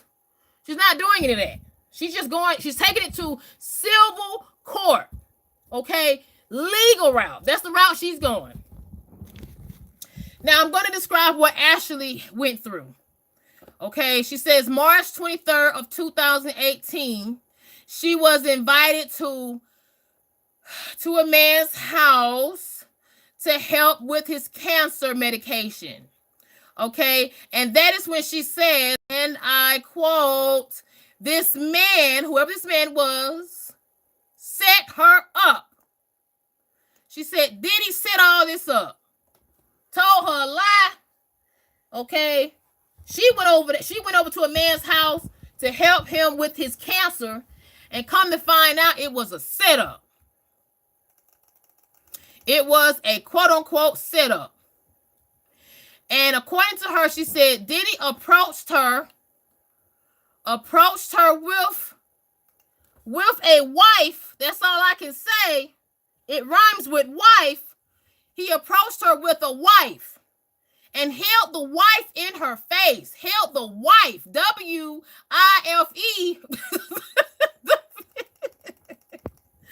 Okay. And threatened to, quote unquote, in her words, he said, give her a such and so smile with the wife. Okay. But I can't say, but it rhymes with wife. And she also is suing not only Diddy for that, but she says she's suing Diddy's former chief of staff, Christina Coram, okay? And this is who this person is. Okay? She's suing her, okay, because she said that this particular person assisted in Diddy's behavior, okay, by setting her up, okay? And she also states that Diddy ate her, also graped her as well. Not only did Diddy grape her, according to Ashley Parham, she said she was graped by Diddy. Grape, like the fruit grape. Okay, she was fruit graped by Diddy, as well as not one, not two, but 3 bodyguards, security guard. Well, 2 security guards and a friend of his. So she said it was a total of 4 people. It was Diddy, it was a bodyguard, and a friend, and another quote-unquote bodyguard. And then for Christina, She's suing Christina because Christina allegedly assisted in covering all of this mess up. And let me back it up, so I want to be very careful with what I say. Now, with this particular lady I'm talking about, Christina, she is the former chief of staff for Diddy. Ashley Parham is putting her in the lawsuit, stating that she assisted in covering all this mess up of Diddy, quote unquote, graping her, okay, as well as a bodyguard, as well as Diddy's friend. Now, with Ashley Parham, she said she was forced to do some things, and Diddy tried to force her to do some things. I'll say it that way. I said that way. I can't get too much in detail with it, okay, for YouTube purposes. But her attorney, according to her attorney, this lady right here, Mitchell, her attorney stated, remember that body oil, the baby oil? They found 1,000 bottles of baby oil. How does this come into play with Ashley Parham? Because Ashley Parham says Diddy allegedly used some baby oil, and the baby oil had some other stuff in it other than just baby oil. Okay? And according to this attorney, I don't want to get too much in detail with it for YouTube purposes, but this baby oil we're talking about that the feds end up finding when they raided his homes in Miami as well as in Los Angeles, this particular baby oil allegedly is not just regular baby oil. This particular baby oil also has some type of, let's just say, medication in the baby oil that causes people, not to know or have any control. I'll say it that way. I'm being very careful with my words. Please understand me, you guys, what I'm trying to do, because this is still YouTube guidelines, okay? Now, when it comes down to Parham, she said that she was treated. She said she was able to get away. She was treated at a hospital, okay? She was treated at a hospital and had a grape kit performed. Okay, the fruit grape. I got to make sure I say it that way, and I'm highlighting it as purple. Okay, so she was treated at a hospital, and she also alleges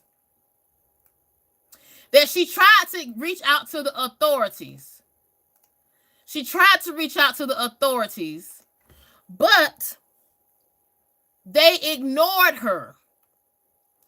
And she also says because they ignored her, and she remembered what Diddy told her the night that she was messed with. I'll say it that way, because Diddy, according to her, said, and I quote,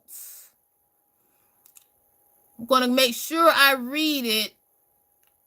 I'll tell you, because it's too much detail. I'll say it this way. He basically told her, in the words of, I can make you or break you. I'll just say it that way, okay? I can make you or break you, okay?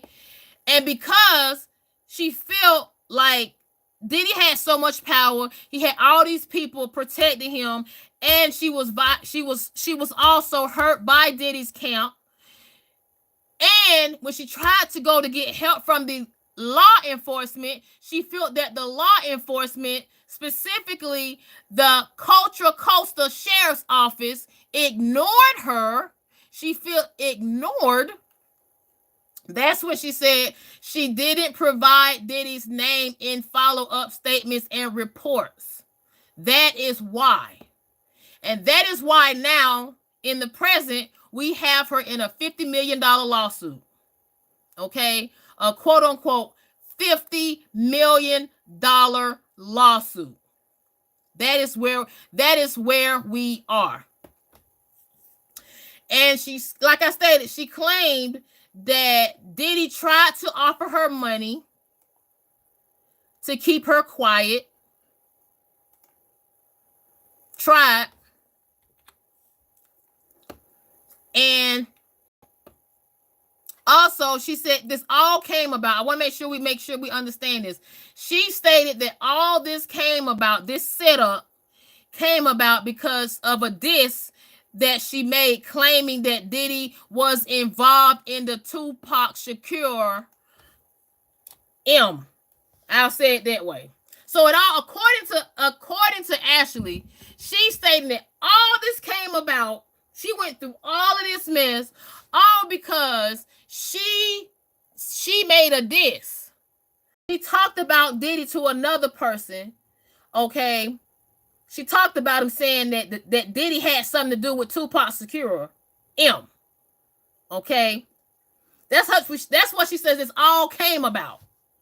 Now, moving forward, I want people to understand who is Christina Coram. Like I stated, she is also one of the people in this lawsuit that's being sued. She's the former quote-unquote chief of staff. She worked under Combs Enterprises for over 10 years and was promoted to chief of staff in 2020. Okay, and this is according to her now deleted LinkedIn. Now, I want people to understand, Christina has been messed with. Now she, you know what, I'm being honest, Christina Coram has been MIA. Okay, and so much to the point she's been MIA. It is unclear whether or not she's still working for Diddy as of 2024. Why? Because look what's been going on with Diddy. And what you're looking at right here are the bottles and bottles of baby oil that the feds had found in one of his homes. What you're looking at. And that is one of the reasons she's been what? MIA. Just like a lot of these so-called people. These so-called celebrities that's been MIA. And I want to play this clip for people to understand just how MIA these people have been. Okay. It's one guy by the name of DeWitt Gilmer. And I spoke about him before. Okay. And the guy that I'm speaking about is this gentleman right here. Okay. He's currently suing Diddy. What he's currently suing Diddy for?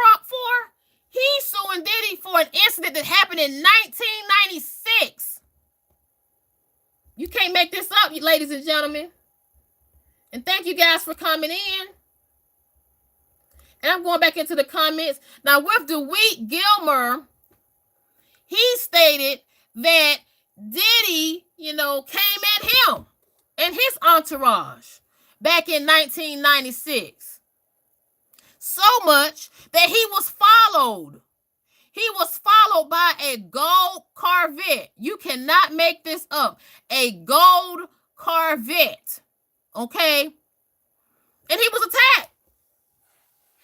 Now, the issue with DeWitt Gilmer is, remember what I just stated. This happened in 1996. And I'm going to read what Gilmer said.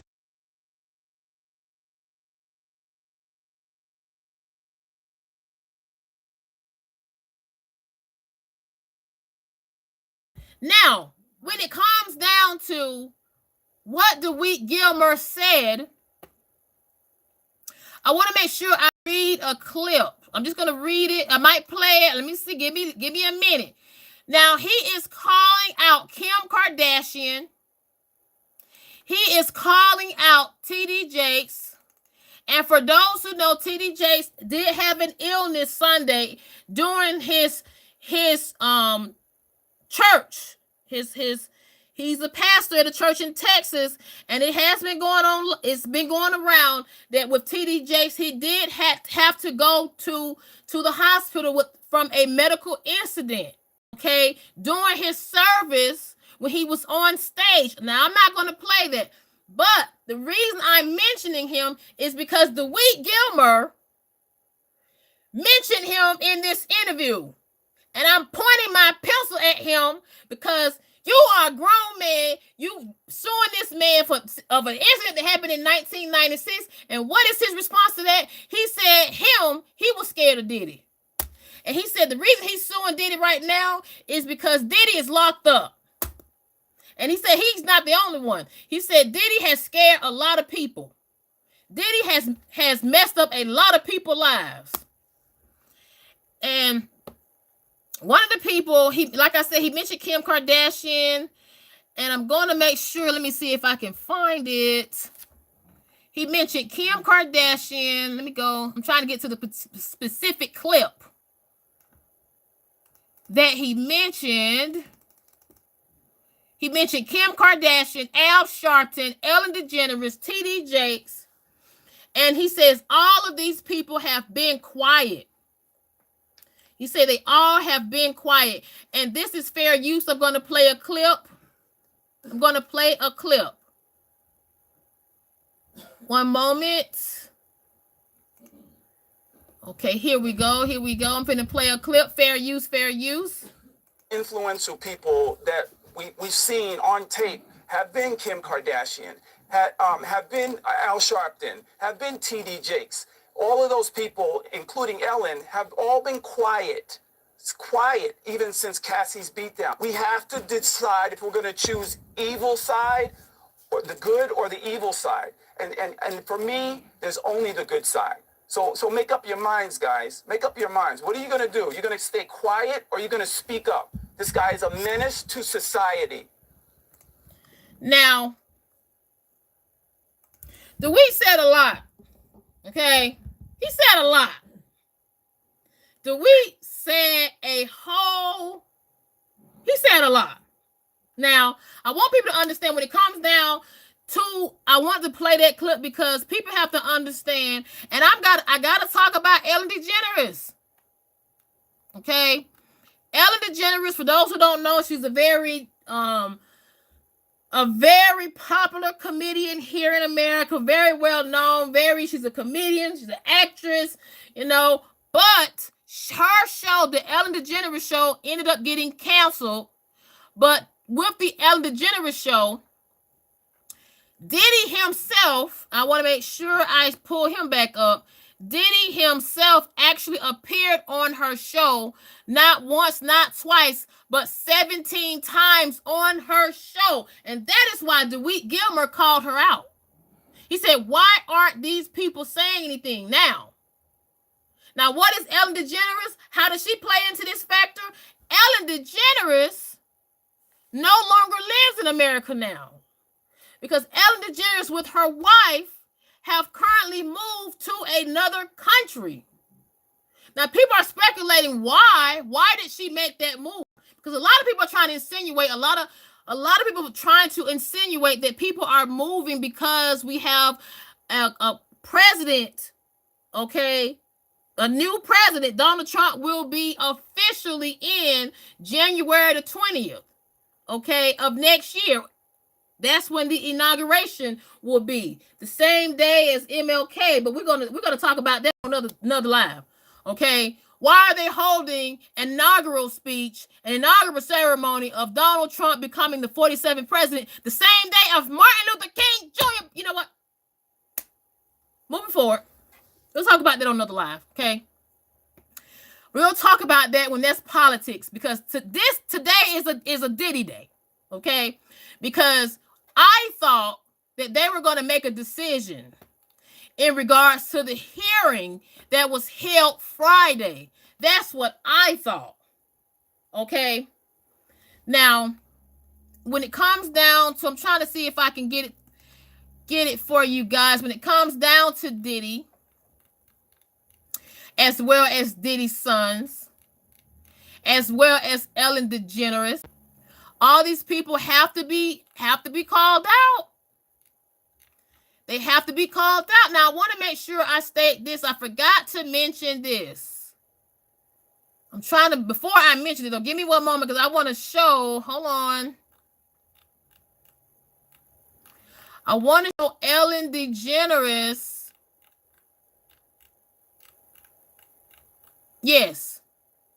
DeWitt Gilmer He spoke about Ellen DeGeneres, and this is the lady that we're talking about, okay, who invited Diddy on her show, the Ellen DeGeneres show, very popular show. It's in the time slot that it was in is the same time slot that Jennifer Hudson's show is in, and it is on the same the set that Jennifer Hudson had her show is the same set that Ellen DeGeneres show was on. As a matter of fact, okay, as a matter of fact, Ellen DeGeneres was the one that put out Jennifer Hudson's name out there to actually have her show.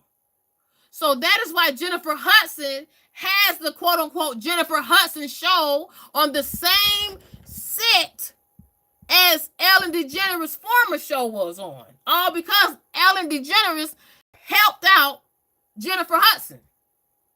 That's just to let you know how much power and influence Ellen DeGeneres had, right? That's just to let you know. Now, that is why DeWitt Gilmer said, well, Ellen DeGeneres, why don't you say something about this Diddy mess that's going on? Why don't you speak up? Are like, where do you stand? Do you still support Diddy? Do you feel that he's innocent until proven guilty? Do you feel that he needs to be given a fair shot? Or do you feel that your prayers goes out to all of these victims, alleged victims? Your prayers go out to even Cassie. She has said nothing, right?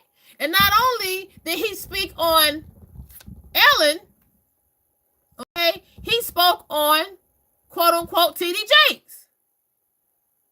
And if you can see this picture, who is laying on TD Jakes' shoulder? Diddy. So this is why people are trying to see, like, why hasn't anybody said anything? Why are people just, kind of being quiet? And then last but not least, Kim Kardashian, the billionaire.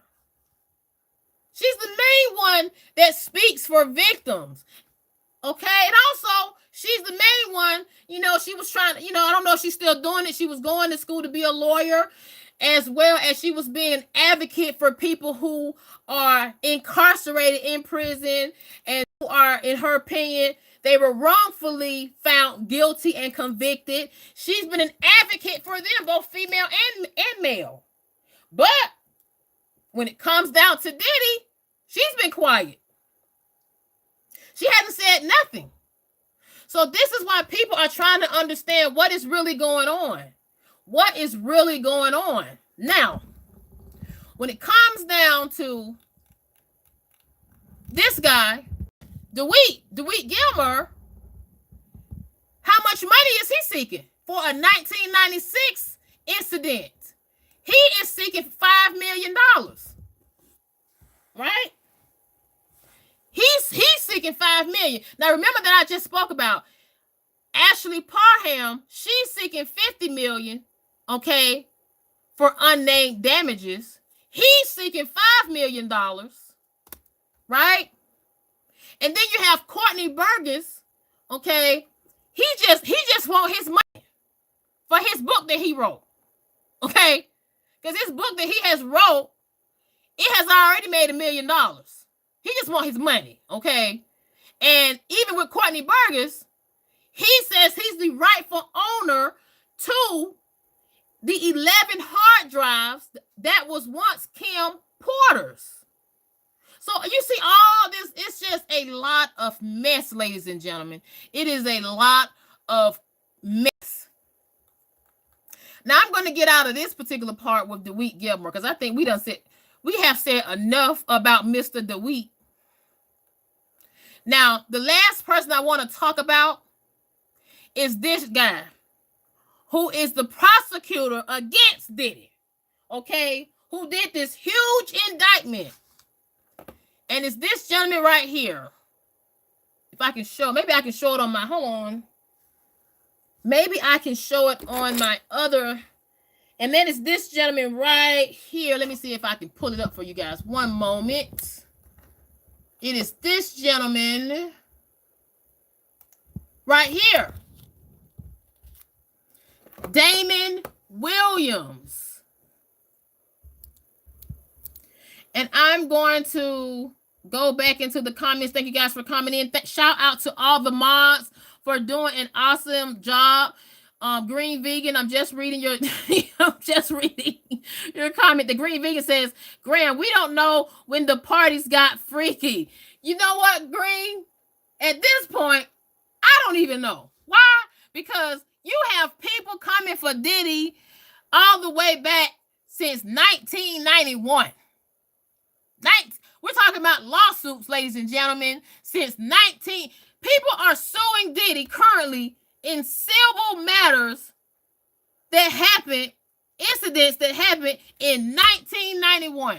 So, Vegan, I don't know. But I tell you one thing that I do know, this particular prosecutor right here, I'm just going to play a little clip because when he did this press conference on the indictment of Diddy, I cannot play the whole thing because he got really, like, I don't know if I can play it on my platform. Okay. You might can look it up. Everything that I'm talking about, ladies and gentlemen, I did pin it in the description box of this live. I just want to make sure you guys understand that. But I'm just going to play a clip. And it's on mute. One moment. Sorry. Morning, everyone. My name is Damien Williams, and I'm the U.S. Attorney here in the Southern District of New York. Morning, everyone. My name is Damien Williams, and I'm the U.S. Attorney here in the Southern District of New York. Today, I'm announcing the unsealing of a 3-count indictment, charging Sean Combs with racketeering conspiracy. Now, I'm going to read the other part because I do not want to lose this page, ladies and gentlemen. Please hit that like button. Please, if you would like me to play a little bit more, hit that like button. Share the live. Subscribe. Because we're going to get more into him on the political aspect of it. I want to say it that way. On the political aspect of it. Because with him, okay, this is how Trump comes in. This is how Trump's waving the flag, say, no, no, no. No, you don't. Hold up, man. Hold up. Now, I'm going to actually show how Diddy has played a factor in this case. All right, here we go. He has resigned. This particular attorney, this prosecutor, this U.S. attorney of the Southern District of New York, okay, his full name is Andre Damien Williams Jr., also known as Damien Williams. Very, very talented man. He was appointed by Joe Biden. Okay. Now, I want to make sure. Yes, right here. Okay. With him, he made a statement. Okay. He was resigning days after Donald Trump said he would replace. He had plans on replacing the U.S. Securities and Exchange Commission chairman. Okay, he was going to actually give the guy Clayton. Okay, he was going to give this guy the position that Damien Williams has. Okay, I just want people to understand what's been going on. Now, how does Damien respond to all of this? Damien himself, he has made an announcement of his resignation. It's on that level. Now, when it comes down to, he made a statement. This is the statement that Damien Williams made. This is all yesterday. That's why I said Trump did play a factor in this case. He played a factor in this case indirectly, right? Because Damien Williams, he put this statement out under the Department of Justice. Okay, it said, Damien Williams, the United States Attorney for the Southern District of New York, who has served as the chief federal law enforcement officer in the district, announced today, which was yesterday, his intention to resign his position as United States Attorney effective 11:59. Why is he getting this specific? 11:59 p.m. on December the 13th of 2024. Edward Kim, who currently serves as Deputy United States Attorney, will become the acting United States Attorney upon Damien Williams' departure. U.S. Attorney Damien Williams said, "Today is a bittersweet day for me as I announce my resignation as United States Attorney for the Southern District of New York. It is bitter in the sense that I am leaving my dream job, leading an institution I love that is filled with the finest public servants in the world.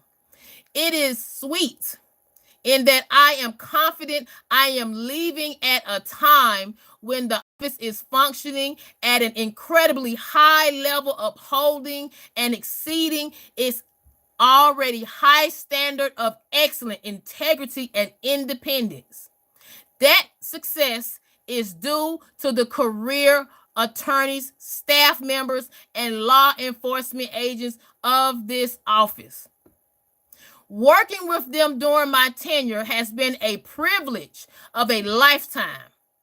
They are worthy custodians of this office's tradition of doing the right thing, the right way, for the right reasons. They are patriots. They are my family, and I will miss them dearly. I thank President Joe Biden for nominating me as United States Attorney and Attorney General Merrick Garland, for leading the department and supporting the Southern District of New York during my tenure. It has been an honor to serve the American people." Now, this was the statement that Damien Williams released yesterday. Now, I want to be very light. This is a light day, right? Because I wanted to keep talking about Diddy. I wanted to just make this a Diddy day, just like I made Friday a Diddy day, okay? Because tomorrow, in tomorrow's live, yes, ladies and gentlemen, here on this channel, I welcome everybody. This is Politigram. This is a platform that welcomes everybody, people from all parties, all genders, all races, and people from all over the world. This is a place where you can have a voice and where you are heard, and where we discuss topics that might not be comfortable to speak when you're in public, right? So I'm mentioning this to say tomorrow we're going to talk about the politics side of this, right? The politics side of the Diddy, right? Because just like I said, I gave you a little taste of how Trump played his part when he nominated this gentleman, Jay Clayton, okay, which caused Damien Williams to have to announce his resignation. Now, this is quite normal, when you have presidents, change office, another president comes in, a different president. Because just like I stated, I stated it here, U.S. attorneys are appointed for 4-year terms and are subject to removal at the president's will. Okay? After 4 years, they typically remain in office until they decide to leave or there is a change in the administration. So, what is the change in the administration, ladies and gentlemen? Donald Trump. Donald Trump is the change in the administration. So because Donald Trump is the change in the administration, now he has nominated Jay Clayton. Now, Damien Williams said, you know what? You got it, right? But I want people to understand this. Jay Clay, he still has to get the approval from the Senate. He still has to get the approval. But Damien Williams, this is the gentleman that we're talking about here. He says, I don't want no drama. I'm going to just go ahead and resign before January the 20th. I'm going to go ahead and resign at 11:59. He mentioned this, 11:59 p.m., December the 13th. Why in the heck he chose that day, I don't know. And why in the heck did he say 11:59 p.m.? I definitely don't know. That is petty. But he said he's resigning. Now, when it comes down to Damien Williams, I'll get in more detail. And please hit that like button. Thank you guys for coming in.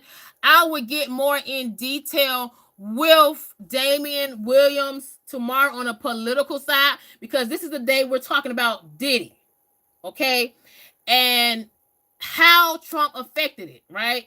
But with Damien Williams, he not only was well known for indicting this huge federal indictment against Diddy, right? He's also known, okay, made headlines for recently indicting the New York City mayor, Eric Adams. So, I don't know what's to come. When they say, when they say it rains hard, it storms. But when January the 20th comes and Trump is officially in, oh, the storm is coming. And the storm has already affected Damien. It's already affected him. And we'll talk about, like I said, we'll talk about on the political side, because I have my notions in regards to Eric Adams. Maybe that's one of the reasons he made his decision. He made an announcement that they were going to discontinue the vouchers for the undocumented migrants or immigrants that came to New York City. Okay, he did make a press conference. He made that press conference the week of November the 5th. I could, but like I said, we're going to talk about that, on the political side, right? Now, I will say this. When it comes down to this Diddy mess, I have my own notions, and I will say this, okay?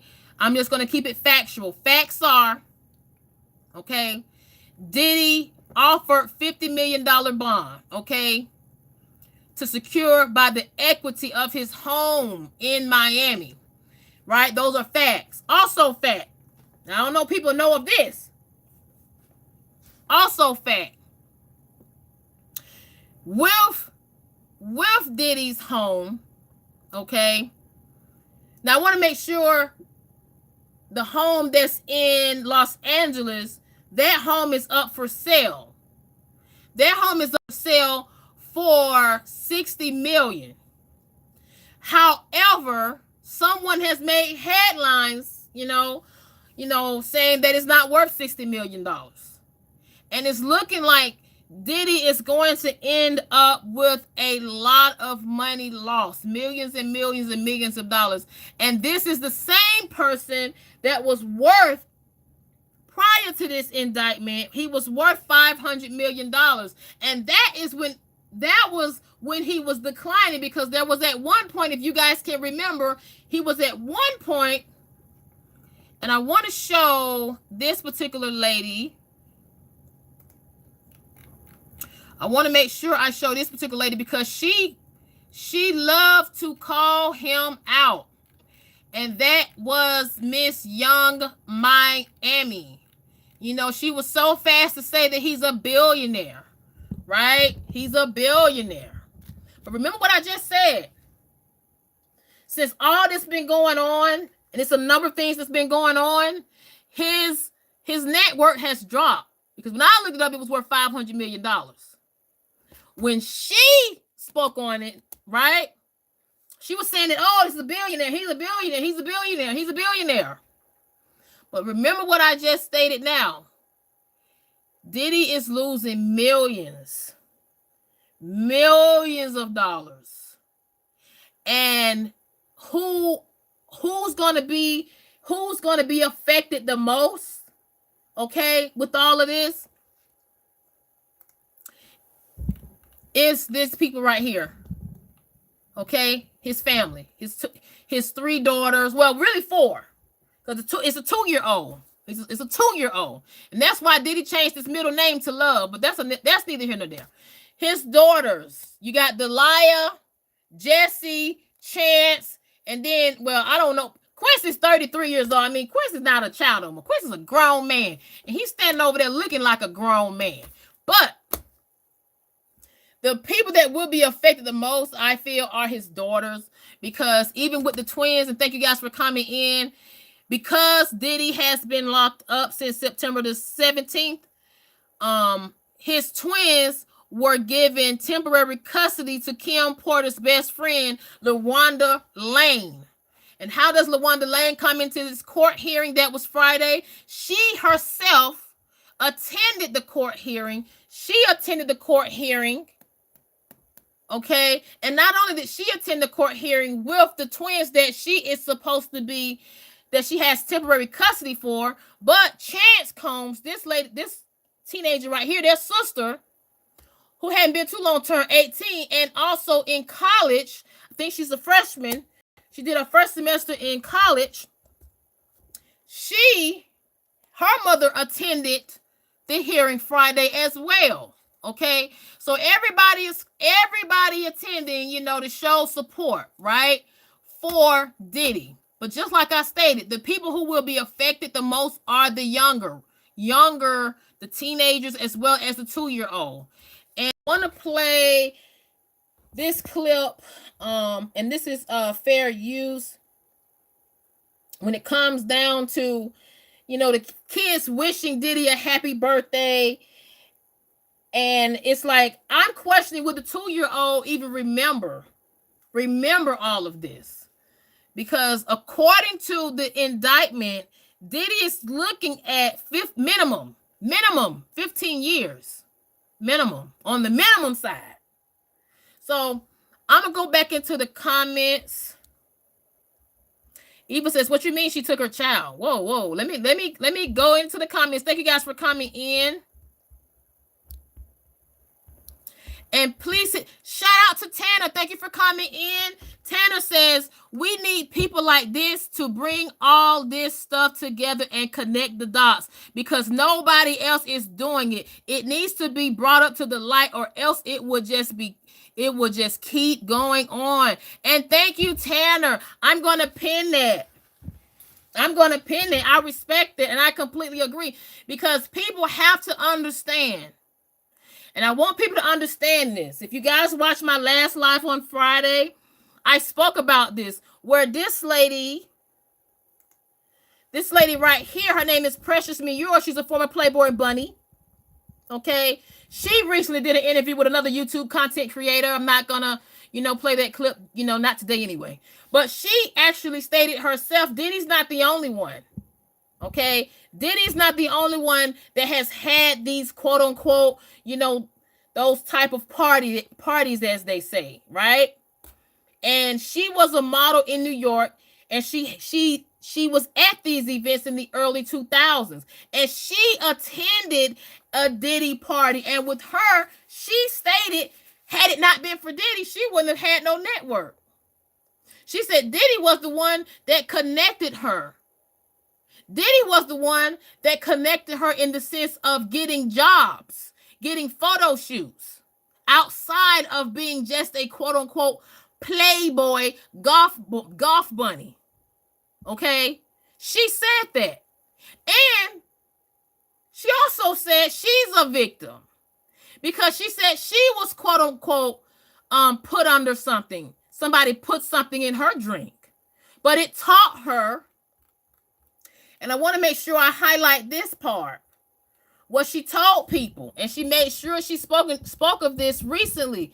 She said she would tell her peers when they would go to these type of parties, right, to these Diddy parties, she would tell them, do not drink from anybody. And I think people need to remember this.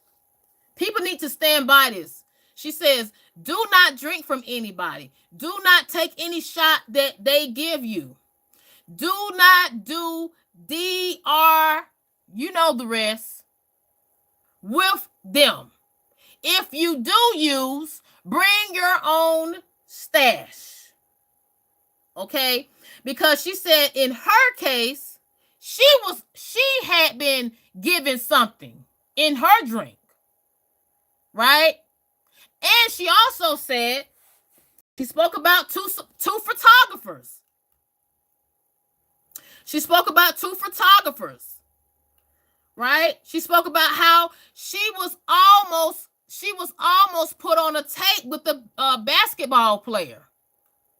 Okay? These are things that she spoke about.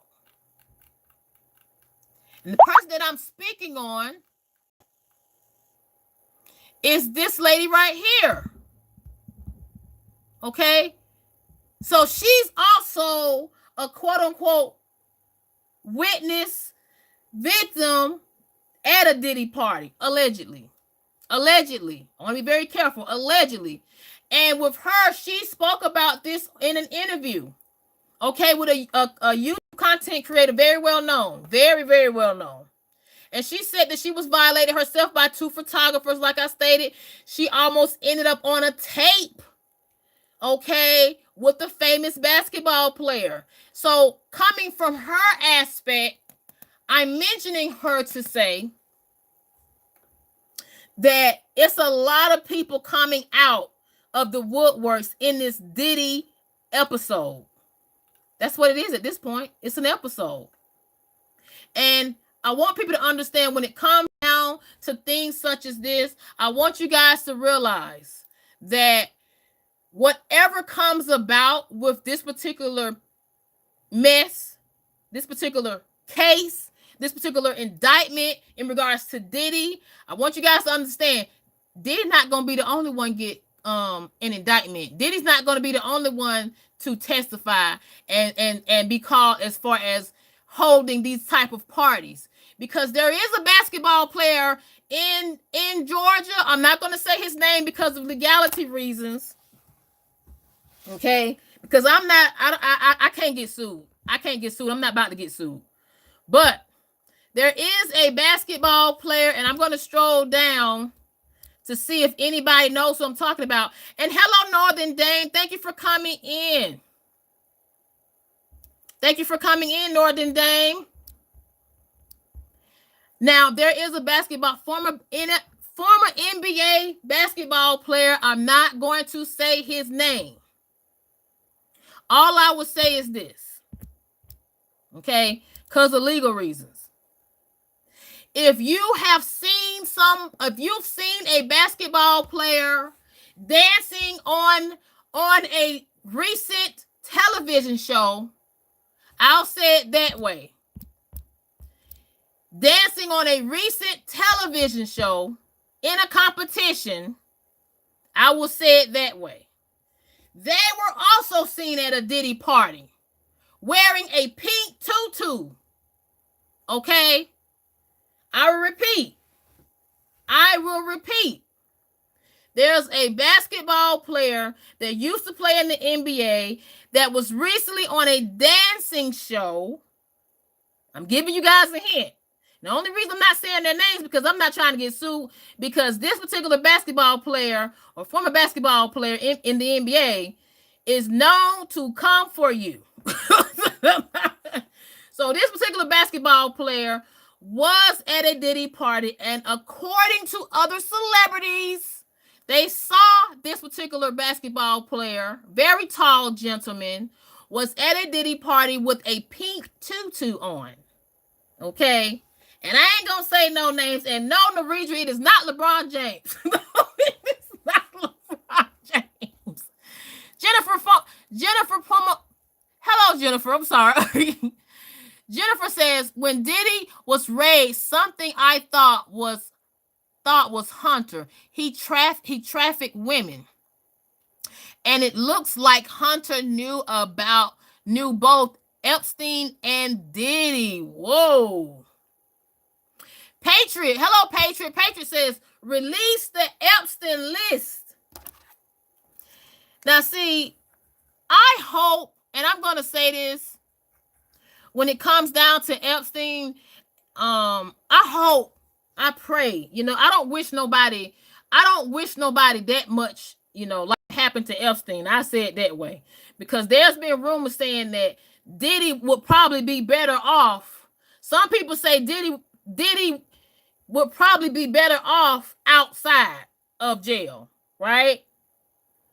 That's why he needs to get bond, because of what happened to Epstein. But some people say he's probably better off in his cell, because so many people are already upset with him if he goes outside. Jennifer says, is it Dennis Rodman? No, it is not. But I will say this: somebody in the chat just said it. Somebody in the chat just said the person's name. I'm not going to say which one, okay? But somebody in the chat just said the person's name of the person that was seen at a Diddy party, okay, themselves, wearing a pink tutu, okay? No, Narendra, it was not you, Narendra. And the only reason I'm so serious, like where I live in Georgia, Fulton County, and the person that I'm talking about, I've actually met them in person. They're very, outside looking in. When I saw them personally, met them. They had on, I can't make this up, you guys. I promise, and this is not gossip. I promise you, I'm not making this up. If I mention this person's name, you guys gonna be like, oh, okay. The person that I saw in person, okay, very tall gentleman. He wore Christian Dior, okay? Christian Dior. This is a man I'm talking about, okay? I'm giving you guys a hint, okay? And with him, I think he's a very even though he's very tall, he's a very quiet guy. But because there have been so much stuff about him said, so many allegations came out. He even at one point had some, lawsuits come his way, right? But I'm going to say this. The reason I'm mentioning this person, and I haven't mentioned his name, but somebody in the comments said it. Somebody in the comments said it, okay? And no, it is not LeBron James. No, it is not. And Jennifer, Shaq, no. No, it is not Shaq. But I will say this. Also, this is why I cannot wait till the trial starts May the 5th of next year, because I promise you guys, there are going to be some celebrity names mentioned. There's going to be celebrities' names mentioned. And like I stated, that I'm going to make sure I show this for you guys. There are quote unquote, videos that the prosecutors have, right? There are videos that the prosecutors have themselves, right? So they have already put out to the defense team that represents Diddy. They've put it out there, quote unquote, that they have things. And remember what I stated earlier, and I'm trying to find it right now for you guys. Okay. I want to make sure I find it for you guys. I want you guys to understand, when it comes down to Diddy, when they raided his homes, they found 130 cell phones. Okay. Remember we discussed that. They found 130 cell phones. And I say this. My question is, were there videos on these phones? Were there pictures on these phones? And Edward says, God is real, jail is real. You are absolutely right. And I also believe in do unto people, treat them how you want to be treated. That's why you have to be very careful how you talk to people and how you try to sneak and play with people, right? Because things can come back on you. And that is why in my case, I want to be very careful not to mention this basketball player. And yes, this basketball player made headlines. Okay, all you have to do is look him up. All you have to do is look up the basketball player that was recently on a dancing show. A dancing show, okay? Yes, I typed this myself. Yes, I did. Who said that? Who asked me? Sage said you wrote this yourself. I did my own research. Yes, okay. So I apologize for the typo. Yes, ladies and gentlemen, I spend hours and hours. I type. I do my own research. It's only one person. I don't have anybody helping me. This is just me doing this by myself. All that you see right here, all this that you see right here, the pictures, everything that you see right here, this is all typed by me. This is all researched by me. Everything that you see, yes, Sage, to answer your question, yes. So if you see some typos, please forgive me. But yes, I typed all of this. Sage, I love you too. Okay, you need some sage in your life. And thank you guys for being in the live. I appreciate it. Please hit that like button. Okay. And like I said, it's some people that's naming it. I'm not going to say the name myself, okay, for legal reasons. Okay. And thank you so much, Oklahoma. Thank you so much. Oklahoma Mama says, good job. Thank you so much. I put in this work. I support you guys. And all I ask is to hit that like button, subscribe to this channel. And Mrs. Shamrock, I'm going to pin what you just said.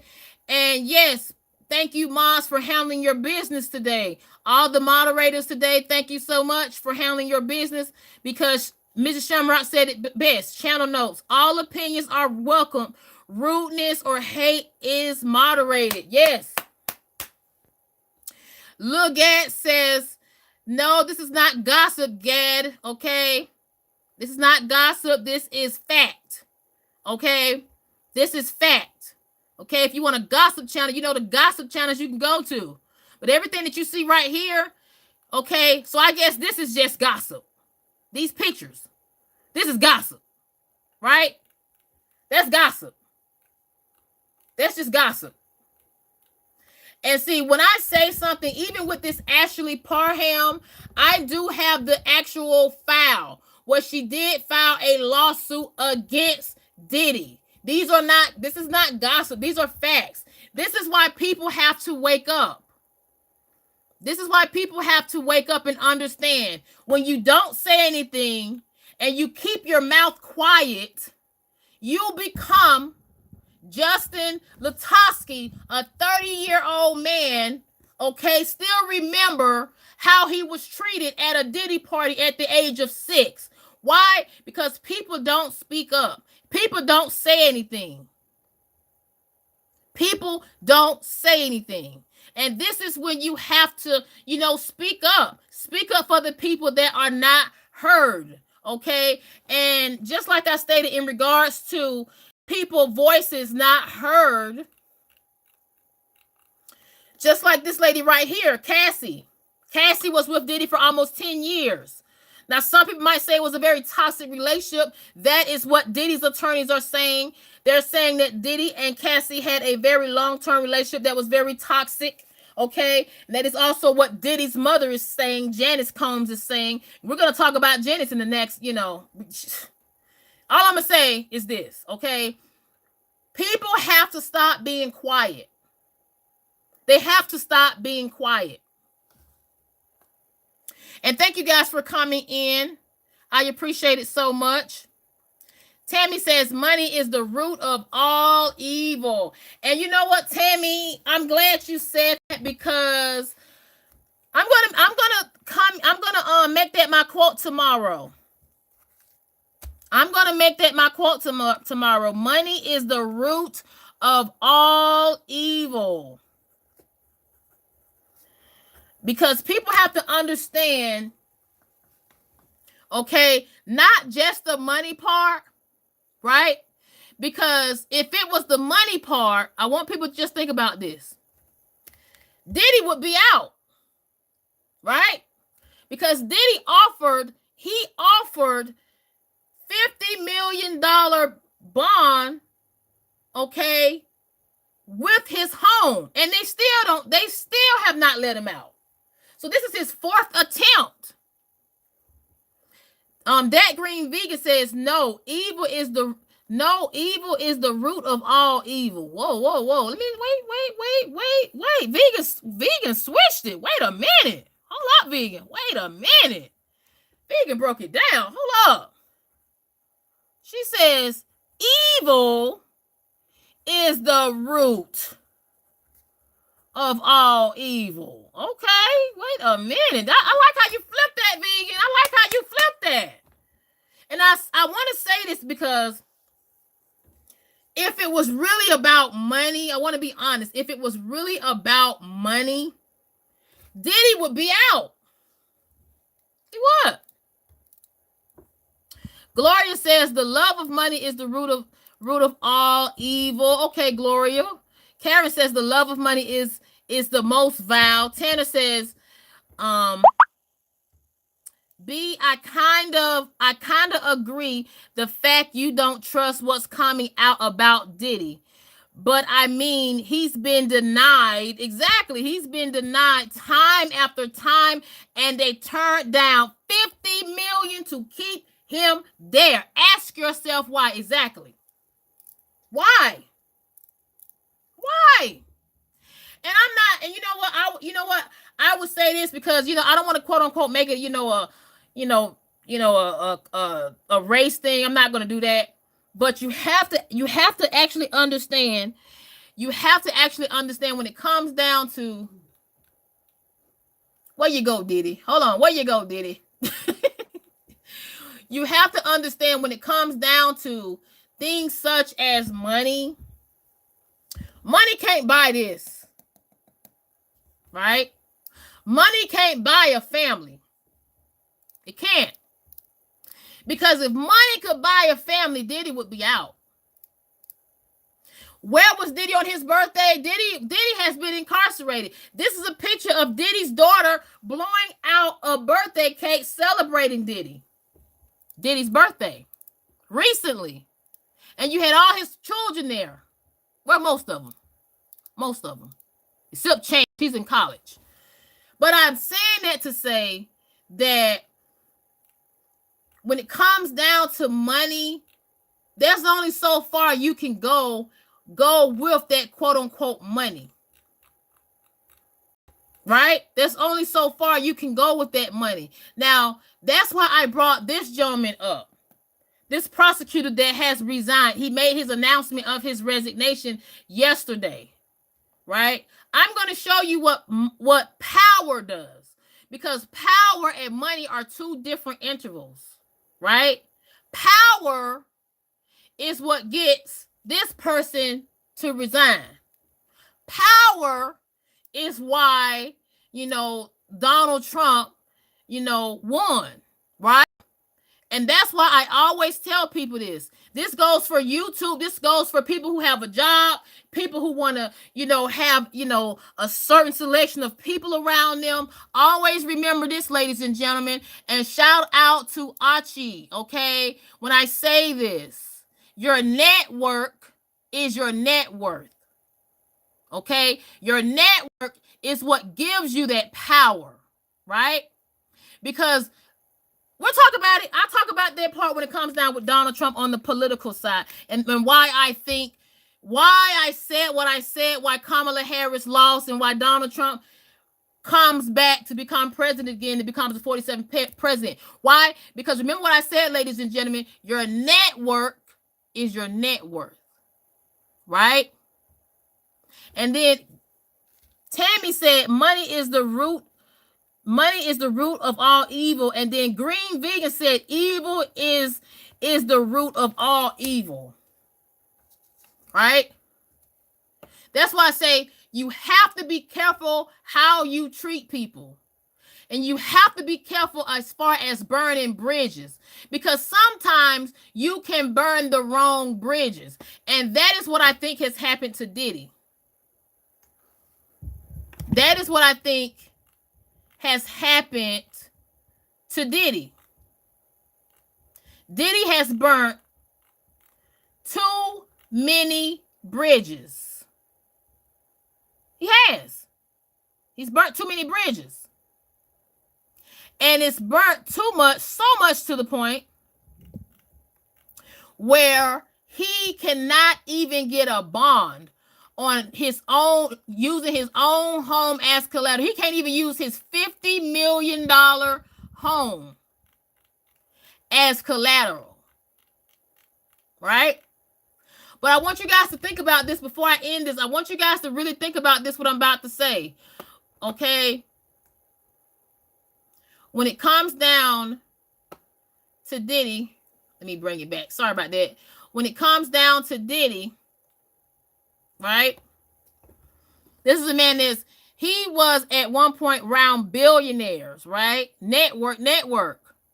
But now it's to the point nobody wants to be bothered with him. Now it's to the point where all his so-called people that he had at these all-white Diddy parties and at these different Diddy parties, okay, and after parties, everybody is quiet. Everybody is silent. But look at what's been going on with his family. Look at how his family has been affected since he's been, quote unquote, indicted. His mother had to go to the hospital. Okay? Allegedly. Be very careful. Allegedly. This is stressing her out. This is stressing her out. The media. All of this is stressing her out. Constantly having to fly from Miami, Florida to New York to show support to her son. That is what any parent would do. Now, the things that they're saying Diddy did, I can't say was right or wrong, but if the things that were, if it's true, okay, that's wrong. If it's true, it's wrong, right? And the only reason I'm being careful because in the court of law, what do they say in the court of law? You are innocent until proven guilty. But remember what I said, ladies and gentlemen. Your network is your net worth. Because you can have all the money in the world. You can have all the connections in the world as far as money goes, but it means nothing. Because if money really meant something, how is it Donald Trump is president again? Because we have to remember Donald Trump's campaign didn't raise as much as Kamala Harris. Kamala Harris' campaign raised $1 billion and she still lost. She still lost. That's why I say, remember what I said. If you don't remember anything else from this live, ladies and gentlemen, your network is your net worth. It's not always about the money. It's not always about the money. Because if money is what makes you dance and what makes you shake, then you're going to end up like this man right here. I don't ever want to be like Diddy. I don't ever want to be like him. I don't ever want to be like Diddy. I don't. Because now people in the comments, ladies and gentlemen, they've been talking about, they've been comparing Diddy to Jeffrey Epstein. And look what happened to Epstein. Where is he? That's why I said, I don't want to be like Diddy. I want to be like Politic Graham. I want to be myself. I want to find myself. And I want to gain my net worth by the network of people that I make in the live. Right? Because net worth doesn't always mean just money.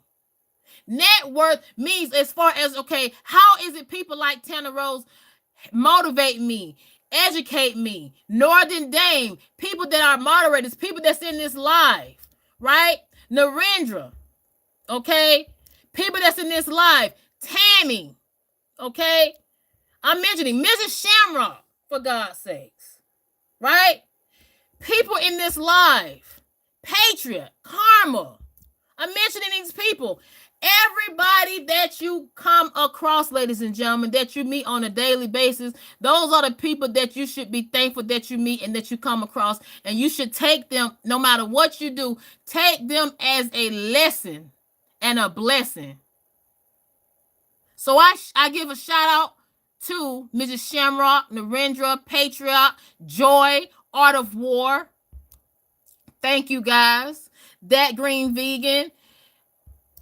Karma. I'm Tana Rose. I'm reading. I'm going up, going down. I'm reading the people that came into this live today.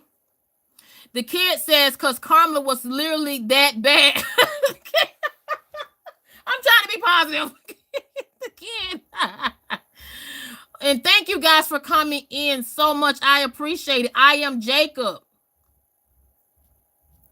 I genuinely mean from the bottom of my heart, you guys, thank you. Right? Because I say this every time. And it keeps me grounded. It keeps me humble.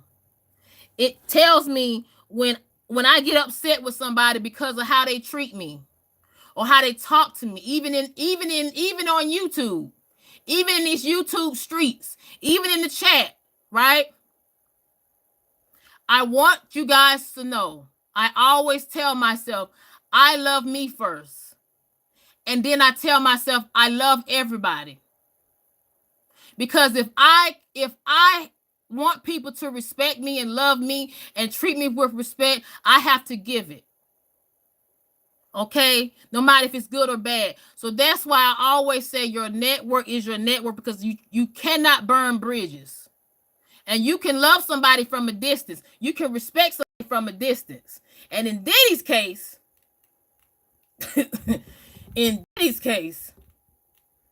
I don't know what to say. Diddy has burned a lot of bridges. But the real test will come with his sons. The real test will come with his sons next year when this trial starts May the 5th, 2025, and is said to end in 6 months. And the real test, ladies and gentlemen, will be his sons. Why? Because all of them are adults. Every last one of them.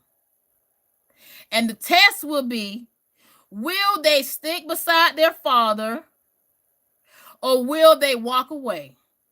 At all. That'll be the test. Because money don't make me move. I don't know about you guys.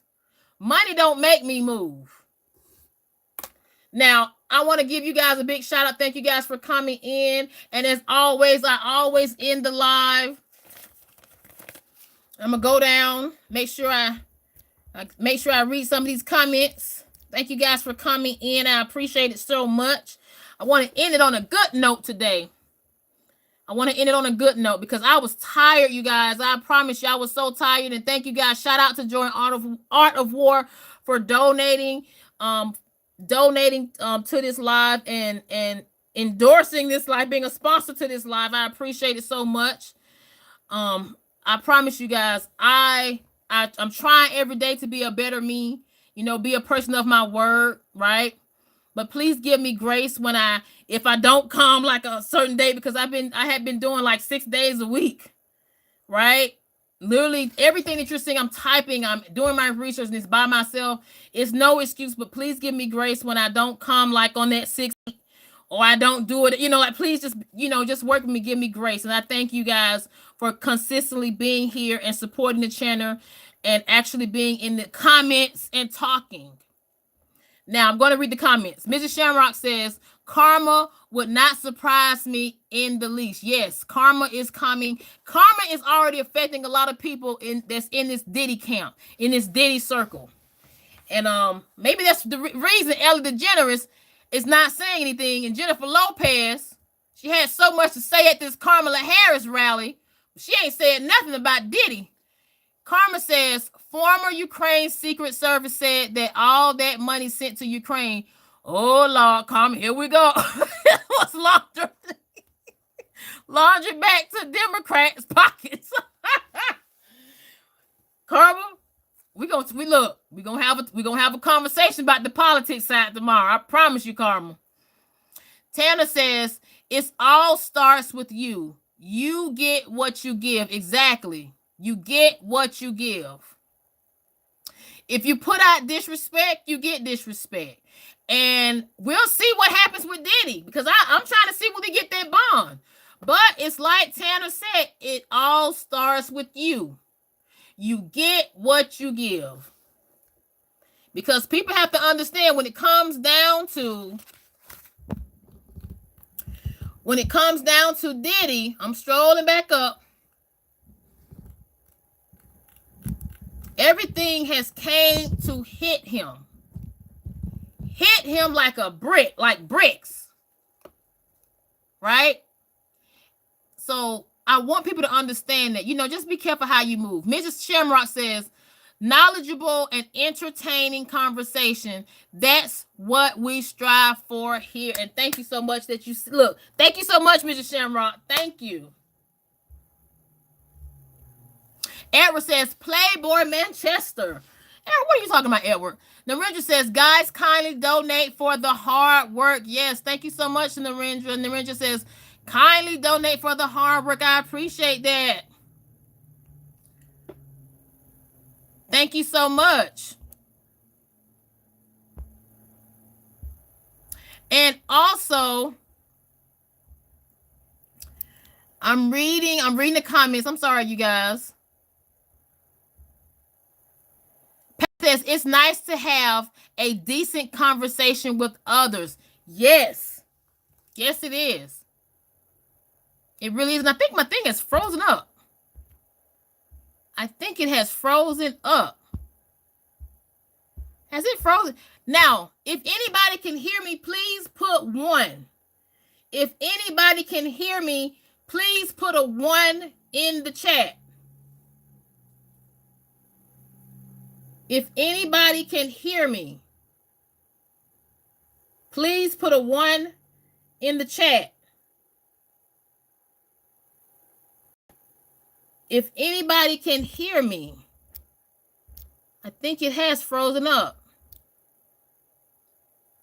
If anybody can hear me, put a 1 in the chat. So I'm trying to see if I can see it on my end, or because I think it has frozen. Give me one moment, you guys. Thank you for coming in. I'm finna check to see if I can see. I'm trying to see. Give me one moment, you guys. I'm trying to actually see if I can, because it's like it's frozen on my end. And thank you guys for coming in. Trying to make sure I can see it. Give me one moment. Thank you guys for coming.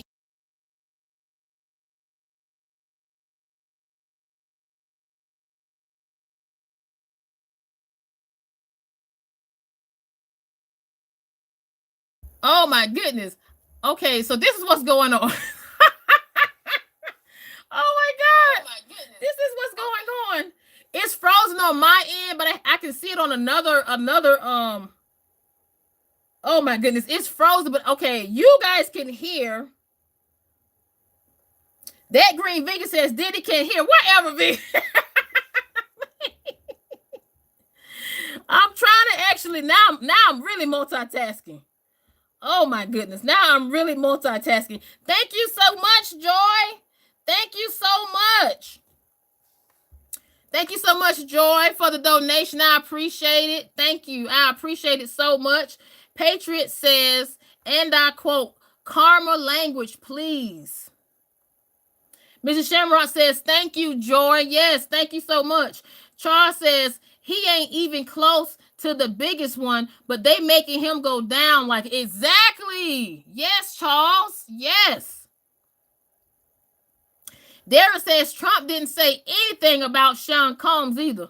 Kamala didn't have anything with Combs going to jail, so why should she mention him? Okay, Darren, we will talk about that part. I will tell you why. We'll talk about it. Look, on the political side tomorrow. On the political side tomorrow. And thank you guys for coming in. I appreciate it so much. Shout out to all of you guys. Shout out to you guys. I appreciate it so much. And like I stated, I will be back hopefully tomorrow. Give me grace. Hopefully tomorrow. Tracy says, oh, dang, I just popped in and you're talking about, no, I'm not, Tracy. And shout out to Tracy. Shout out to all you guys that came and supported me in this live. I will come back. I would say, look, hopefully tomorrow.